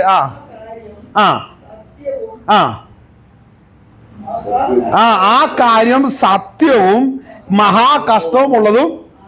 ശ്രദ്ധിക്കണം, ഒരു കാര്യം ദൈവത്തിന്റെ ആത്മാവ് വെളിപ്പെട്ടു. അപ്പോൾ ഒരു കാര്യം ഞാൻ പറയാം, സ്തോത്രം. ചില ദൈവിക എൻകൗണ്ടർ വരുന്ന എങ്ങനെയാണെന്നറിയാവോ? അല്ലെങ്കിൽ ആത്മീക പോരാട്ടം ആരംഭിക്കുന്ന എങ്ങനെയാണെന്നറിയാവോ? ദൈവത്താൽ തെരഞ്ഞെടുക്കപ്പെട്ടവൻ ദർശനം കാണാൻ തുടങ്ങും. ദർശനത്തോട് പ്രതികരിക്കാൻ തുടങ്ങുമ്പോൾ പോരാട്ടം ആരംഭിക്കുക. മനസ്സിലായോ? നമ്മൾ ചുമ്മാ ഇരുന്ന് കുത്തിയിരുന്ന് പ്രാർത്ഥിച്ചു യേശുവിന്റെ നാമത്തിലൊന്നും പറഞ്ഞാലൊന്നും സംഭവം നടക്കില്ല. ഇത് നിയോഗം ഉള്ളവൻ വന്നാലേ കാര്യം നടക്കുള്ളൂ. നിയോഗം ഉള്ളവന്റെ ദാനിയേല് ശുശ്രൂഷ നയിക്കണം. മനസ്സിലായോ? ദാനിയേല് പ്രാർത്ഥന ലീഡ് ചെയ്യണം. മനസ്സിലായോ? അല്ലാതെ അപ്പുറത്ത് കിടക്കുന്ന നെബൂഖദ്നേസർ വോൾ നൈറ്റ് പ്രയർ നടത്തിയാലൊന്നും സംഭവം നടക്കത്തില്ല. വായിച്ചേ. വായിച്ചോ.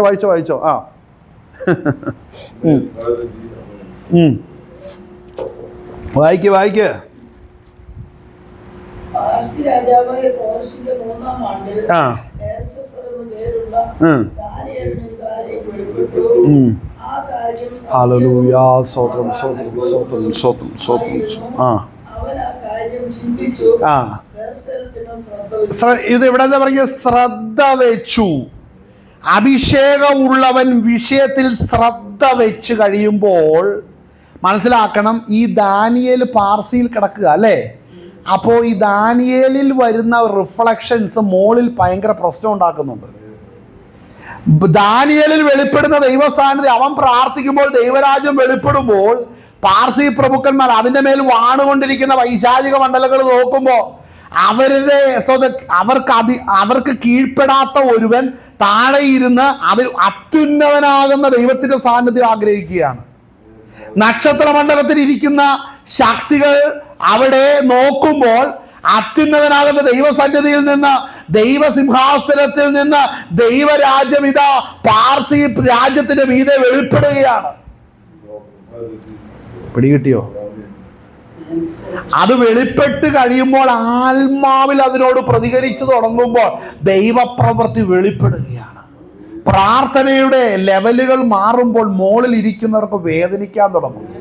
അങ്ങനെയാണെങ്കിൽ പാർസി പ്രഭുക്കന്മാര് എങ്ങനെ അവിടെ പോരാടിയെങ്കിൽ ആ നിൽക്കുന്ന പൈശാചിക ശക്തികൾ എങ്ങനെയാണ് മിന്നൽ പോലെ താഴോട്ട് വീഴുന്നതെന്ന് മനസ്സിലായോ?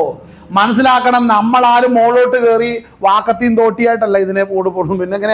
പിന്നെങ്ങനെയാ നമ്മൾ കർത്താവിന്റെ കൃപയിൽ ആശ്രയിച്ച് ദർശനത്തിൽ ഭൂമിയിൽ ഇരുന്ന് ശുശ്രൂഷ ചെയ്യുമ്പോൾ, ആത്മീക പ്രവർത്തനങ്ങളിൽ ഏർപ്പെടുമ്പോൾ ഇവൻ അവിടുന്ന് വീഴാൻ തുടങ്ങും. മനസ്സിലാകുന്നുണ്ടോ? പക്ഷെ അതിന് പകരം ഇന്ന് ചില ദേശത്തിൽ വാഴുന്ന പോരുകളെ ശാസിക്കുന്നു എന്ന് പറഞ്ഞാൽ ഒന്നും നടക്കില്ല. ഇവിടെ അങ്ങനെ ഒരു പരിപാടി ദാനിയേൽ ചെയ്തിട്ടില്ല. ഇച്ചിരി കൂടെ വ്യക്തമായ ഒരു കാര്യം ഞാൻ പറയാം. ഇച്ചിരി കൂടെ വ്യക്തമായി, ഇത് ഒത്തിരി വിഷയമുണ്ടെന്ന് പറഞ്ഞില്ലേ, ഇച്ചിരി ഡീപ്പ്. ഞാനിവിടെ വരുന്നത് വരെ എനിക്ക് ഈ ഭാഗങ്ങളൊന്നും അറിയത്തില്ലായിരുന്നു. ആമേൻ, സ്തോത്രം. ഒരു ഭാഗം നമുക്ക് എൻ്റെ കൂടെ എടുക്കാം. സ്തോത്രം. കൊരിന്ത്യർക്ക് എഴുതിയ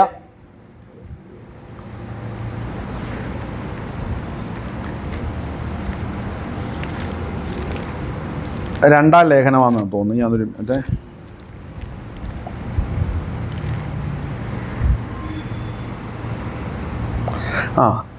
അതിൻ്റെ 12-ാം അധ്യായം, 2 കൊരിന്ത്യർ 12-ാം അധ്യായം, അതിൻ്റെ 7-ഉം 8-ഉം വായിച്ചേ.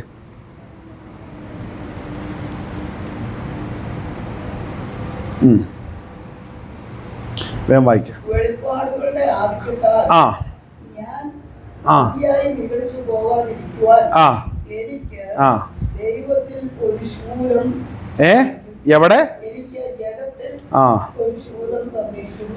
തെറ്റു വായിക്കല്ലേ. സോ ജഡത്തിൽ. ആമേൻ. അവിടെ വായിക്കുന്നത് എന്താണ്?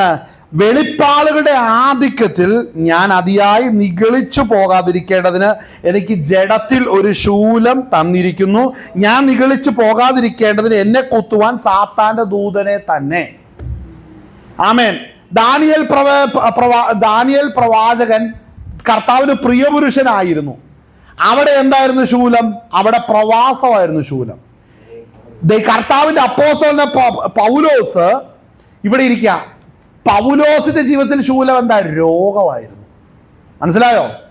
ഇതിന്റെ നടുവിൽ ഇരുന്നുകൊണ്ട് പ്രാർത്ഥിച്ചു. ഇവിടെ പൗലോസ് പ്രാർത്ഥിച്ചപ്പോൾ എന്ത് സംഭവിച്ചു? അവിടെ വായിക്കുന്ന എന്താണ്? സ്തോത്രം. എന്നെ കുത്തുവാൻ സാധ്യത തോന്നുന്നു തന്നെ അത് എന്നെ വിട്ട് നീങ്ങേണ്ടതിന് ഞാൻ 3 വട്ടം ആരോട് അപേക്ഷിച്ചു? സാത്താനോട് പോകുന്നാണോ പറഞ്ഞേ? നമ്മുടെ ശരീരത്തിലെ രോഗം നിന്നാൽ സാത്താനെ ഈ രോഗത്തിൽ നിന്ന് വിട്ടുവോ എന്ന് പറഞ്ഞാൽ നടക്കുവോ? ഇത് ഏത് കേസിലാണ് പറയുന്നത്? നമ്മുടെ രക്ഷിക്കപ്പെട്ടവന്റെ കാര്യത്തിലാണ് ഈ പറയുന്നത്. എന്നാൽ ഭൂതാത്മാവ് ബാധിച്ച ഒരുവനിൽ ദുർഭൂതം ഇരിക്കുമ്പോൾ അതിനോട് കൽപ്പിക്കാവേ ഉള്ളൂ. നാം നമ്മുടെ ശരീരത്തിലോ വ്യക്തിപരമായ ജീവിതത്തിലോ ഏതെങ്കിലും ഒരു പോരാട്ടം ഉണ്ടെങ്കിൽ കർത്താവിനോട്, ക്രിസ്തുവിനോട് അപേക്ഷിക്കണം വിഷയം. പക്ഷെ നമ്മൾ ചെയ്യുന്നത് നേരെ തിരിച്ചാ. ശ്രദ്ധിച്ചോ. നമുക്കൊരു പ്രശ്നമുണ്ടെങ്കിൽ നമ്മൾ അതിനോട് കൽപ്പിക്കും. പക്ഷേ അതിനോട് കൽപ്പിക്കുകയല്ല. നിന്റെ ശരീരത്തിൽ ഒരു വിഷയം വന്നാൽ ക്രിസ്തു അറിയാതെ അത് വന്നിട്ടില്ല. നീ രോഗിയായിട്ടുണ്ടോ, സ്ട്രോക്ക് വന്നിട്ടുണ്ടോ, എൻ്റെ കർത്താവ് അറിയാതെ അത് വന്നിട്ടില്ല. അതിന് നീ കർത്താവിനോടാണ് അപേക്ഷിക്കേണ്ടത്. മനസ്സിലാകുന്നുണ്ടോ? അത് കർത്താവിനോട് അപേക്ഷിക്കുന്ന സമയത്ത് എന്തെങ്കിലും ബഹളോ ഒച്ചയോ വല്ലതും ഉണ്ടാക്കിയോ? ഇല്ല. എന്താ അവിടെ ഉണ്ടായത്? അത് എന്നെ വിട്ട് നീങ്ങേണ്ടതിന് ഞാൻ 3 വട്ടം കർത്താവിനോട് അപേക്ഷിച്ചു. അടുത്ത വാക്യം എന്താ? അവൻ എന്നോട് എൻ്റെ കൃപ നിനക്ക്. അതായത് പ്രാർത്ഥനയ്ക്ക് മറുപടി കിട്ടിയോ? മറുപടി കിട്ടി. സൗഖ്യം കിട്ടിയോ? സൗഖ്യം കിട്ടിയില്ല. മറുപടി കിട്ടിയോ? മറുപടി കർത്താവ് തരും. സൗഖ്യം കിട്ടണമെന്നില്ല. മനസ്സിലായോ പറഞ്ഞ എന്നാന്ന്? മറുപടിയാണ് നിനക്ക് ആവശ്യം, സൗഖ്യമല്ല. നിനക്ക് മറുപടിയാണെന്ന് ആവശ്യം.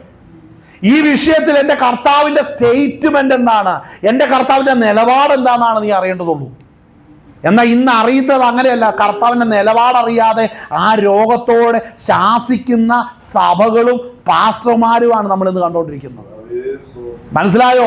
നാം തിരിച്ചറിയണം ശുശ്രൂഷ ഏത് നിലവാരത്തിൽ പോകണമെന്ന്. അങ്ങനെയാണെങ്കിൽ ദാനിയേൽ അവിടെ പ്രവാസത്തിൽ കിടക്കുകയാണ്. ദാനിയേൽ പ്രാർത്ഥിച്ചപ്പോൾ ആരംഭത്തിൽ തന്നെ അവിടെ കാര്യം കണ്ടോ? അവിടെ വായിക്കുന്ന എന്താണ്? സ്തോത്രം. അതിന്റെ 12-ാം വാക്യം, അവൻ എന്നോട് പറഞ്ഞു, ദാനിയേൽ ഭയപ്പെടേണ്ട, നീ തിരിച്ചറിയേണ്ടതിന്. സ്തോത്രം. മറിഞ്ഞുപോയി. സ്തോത്രം.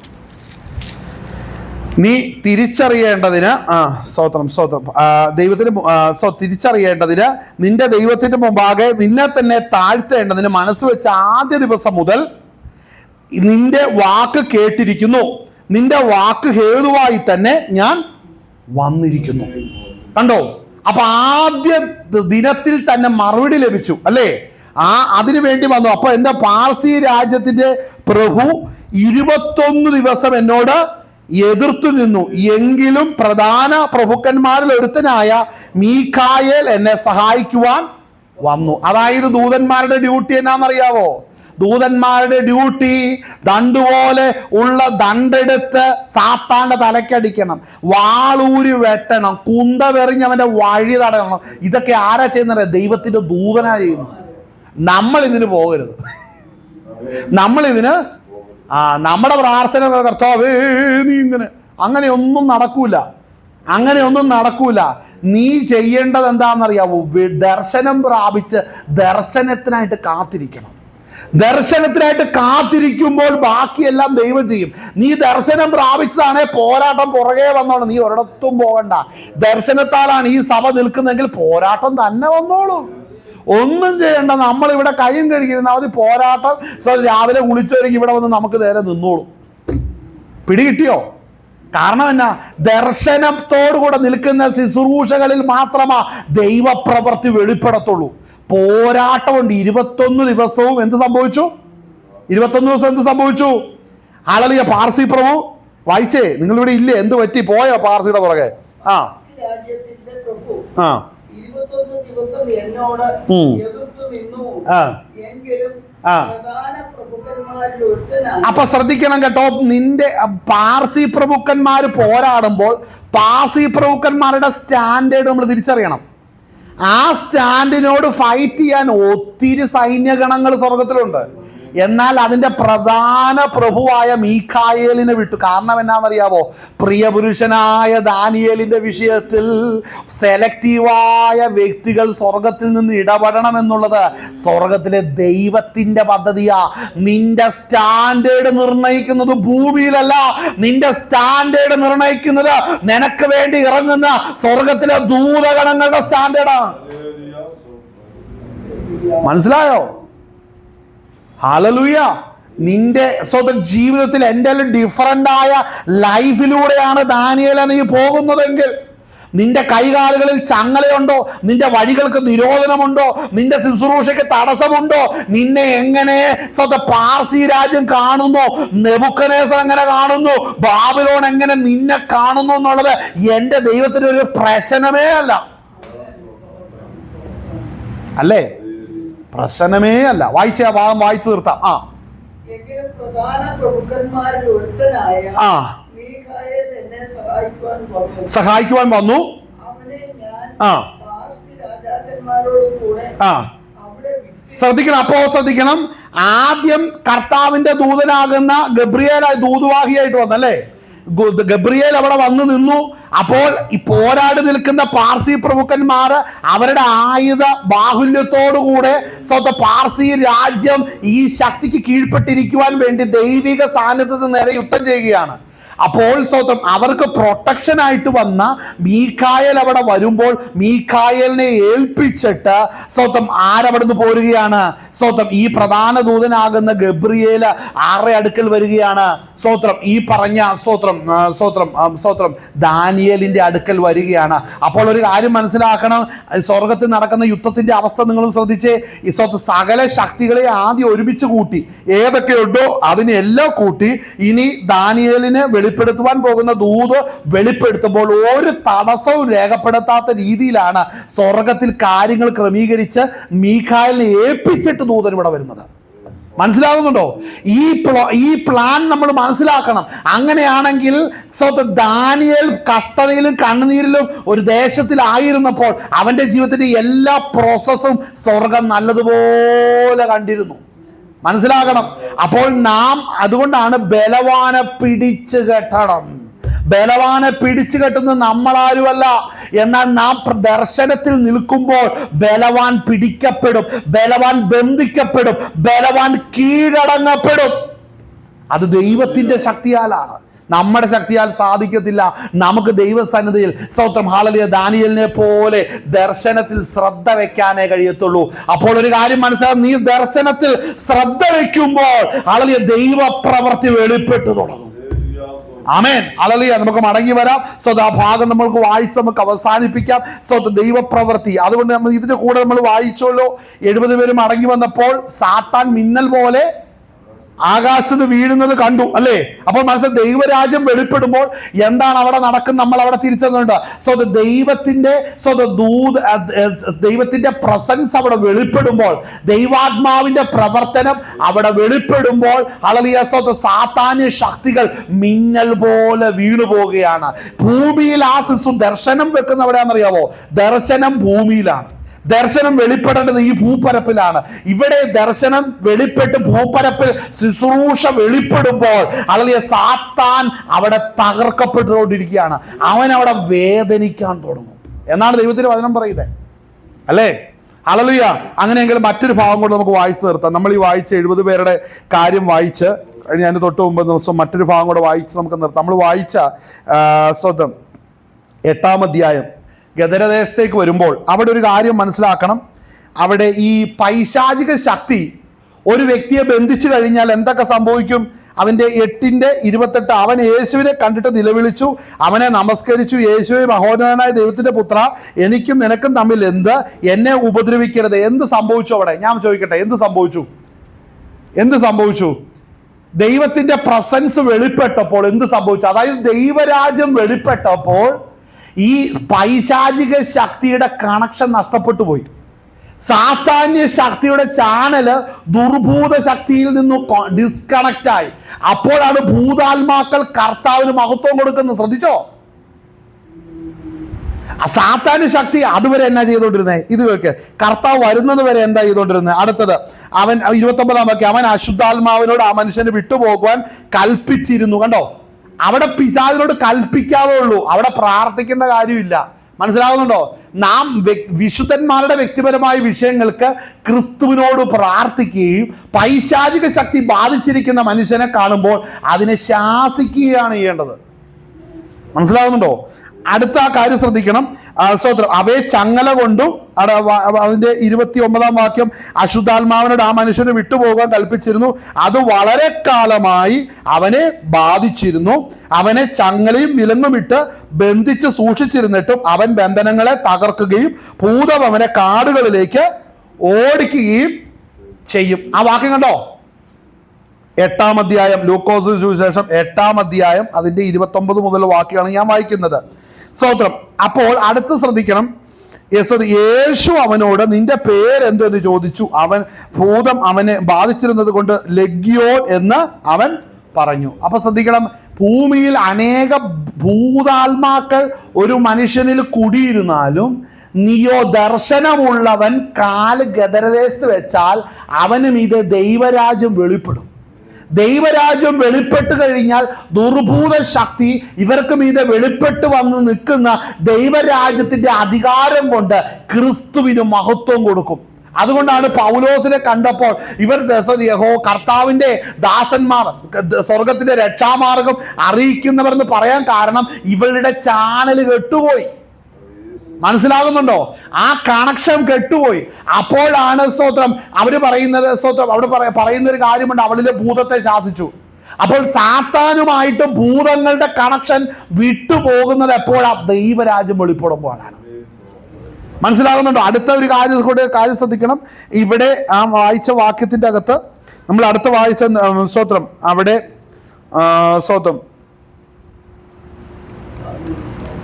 അവിടെ അതിന്റെ അടുത്ത വാക്യം, ഈ 34-ാം വാക്യം, ഈ സംഭവിച്ചത് മേയ്ക്കുന്നവർ കണ്ടിട്ട് ഓടിപ്പോയി പട്ടണങ്ങളിലും നാട്ടിലും അറിയിച്ചു. അതായത് ഈ ഭൂതാത്മ ശക്തികളുടെ സ്വർഗത്തിൽ നിന്ന് വന്നിരുന്ന സാത്താന്റെ ശക്തി കണക്ഷൻ നഷ്ടപ്പെട്ട് കഴിഞ്ഞപ്പോൾ ആ ഗദരദേശത്ത് എന്ത് നടക്കണമെന്ന് തീരുമാനിക്കുന്നത് പിന്നെ ക്രിസ്തുവാണ്.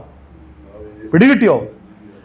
ഗദരദേശത്ത് എന്ത് നടക്കണമെന്ന് തീരുമാനിക്കുന്ന പിന്നെ ക്രിസ്തുവാണ്. ദുർഭൂതങ്ങൾ അനുസരിക്കാനേ അവർക്ക് വകുപ്പുള്ളൂ.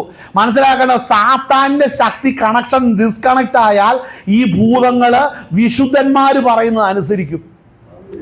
പിടികിട്ടി? അപ്പോസ്തോലിക അധികാരം അതാണ്, വെറുതെ പറയുന്നില്ല.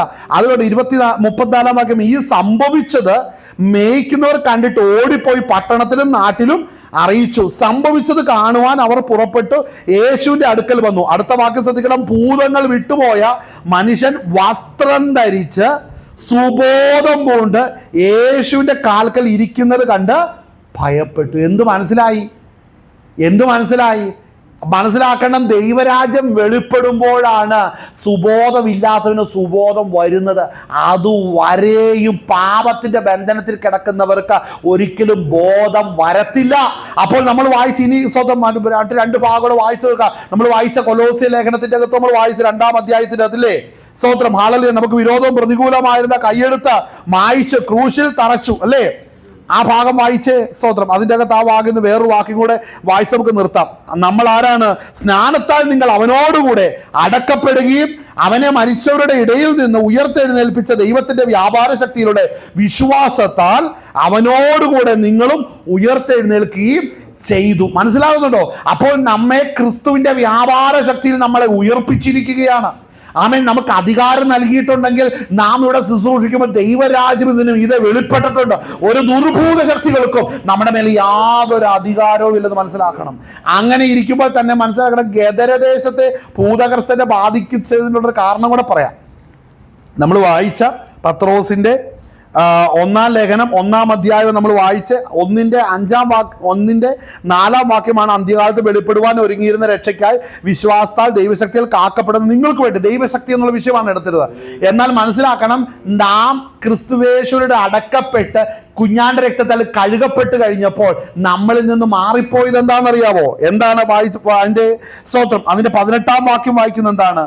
1 പത്രോസ് 1:18, വ്യർത്ഥവും പിതൃപാരമ്പര്യവുമായുള്ള നിങ്ങളുടെ നടപ്പിൽ നിന്ന് നിങ്ങളെ വീണ്ടെടുത്തിരിക്കുന്നത് പൊന്ന്, വെള്ളി മുതലായ അഴിഞ്ഞു പോകുന്ന വസ്തുക്കളെ കൊണ്ടല്ല. അപ്പൊ ശ്രദ്ധിക്കണം, നമ്മളെ വ്യർത്ഥമായ പിതൃപാരമ്പര്യവുമായുള്ള നിങ്ങളുടെ നടപ്പിൽ നിന്ന്. അങ്ങനെയെങ്കിൽ ഞാൻ പറയാം, ഗദരദേശത്തെ ഭൂതകർസ്ഥന്റെ ആളിയ പൂർവ്വ ചരിത്രം അന്വേഷിക്കണം. അവന്റെ അപ്പനപ്പൂപ്പന്മാരെ നാട്ടിൽ കൂടെ അങ്ങനെ ഓടിയിട്ടുണ്ട്. മനസ്സിലാകുന്നുണ്ടോ? അപ്പോൾ ചില പാരമ്പര്യ ശക്തി തലമുറയായിട്ട് കടന്നു വരുന്നത്, വിട്ടുമാറുന്നത് യേശു ക്രിസ്തുവിന്റെ രക്തത്താൽ മാത്രമേ ഉള്ളൂ. ഭൂമിയിലുള്ള ഒരു മന്ത്രവാദത്തിനോ ആഭിചാര കർമ്മങ്ങൾക്കോ ഒരു പാരമ്പര്യ ശക്തിയിൽ നിന്ന് ഒരിക്കലും ഒരുവനെ രക്ഷിക്കാൻ കഴിയത്തില്ല. മനസ്സിലാക്കേണ്ട ഒരു കാര്യമാണ്. അപ്പോൾ ഇത് ശരിക്കും ഉണ്ടോ? യഥാർത്ഥത്തിലുണ്ട്. അതുകൊണ്ടാണ് ലക്ഷണം പറയുന്ന വെളിച്ചപ്പാടത്തി അവൾക്ക് ലഭിച്ച കഴിവ് നഷ്ടപ്പെട്ടു പോയത്.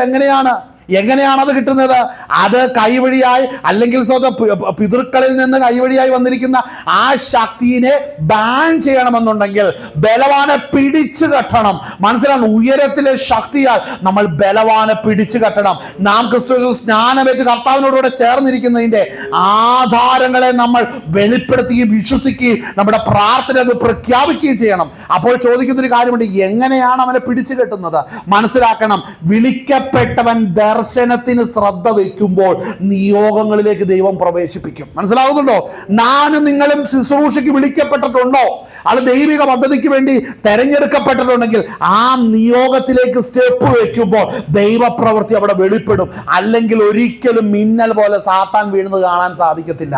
മിന്നൽ പോലെ വീഴണമെന്നുണ്ടെങ്കിൽ ദൈവസൻ നമ്മളെ സമർപ്പിച്ചു കൊടുത്ത് ഏൽപ്പിക്കണം. ദാനിയേൽ ദർശനത്തിന് ശ്രദ്ധ വെച്ചപ്പോൾ ദൈവപ്രവൃത്തി ആരംഭിക്കാൻ തുടങ്ങി.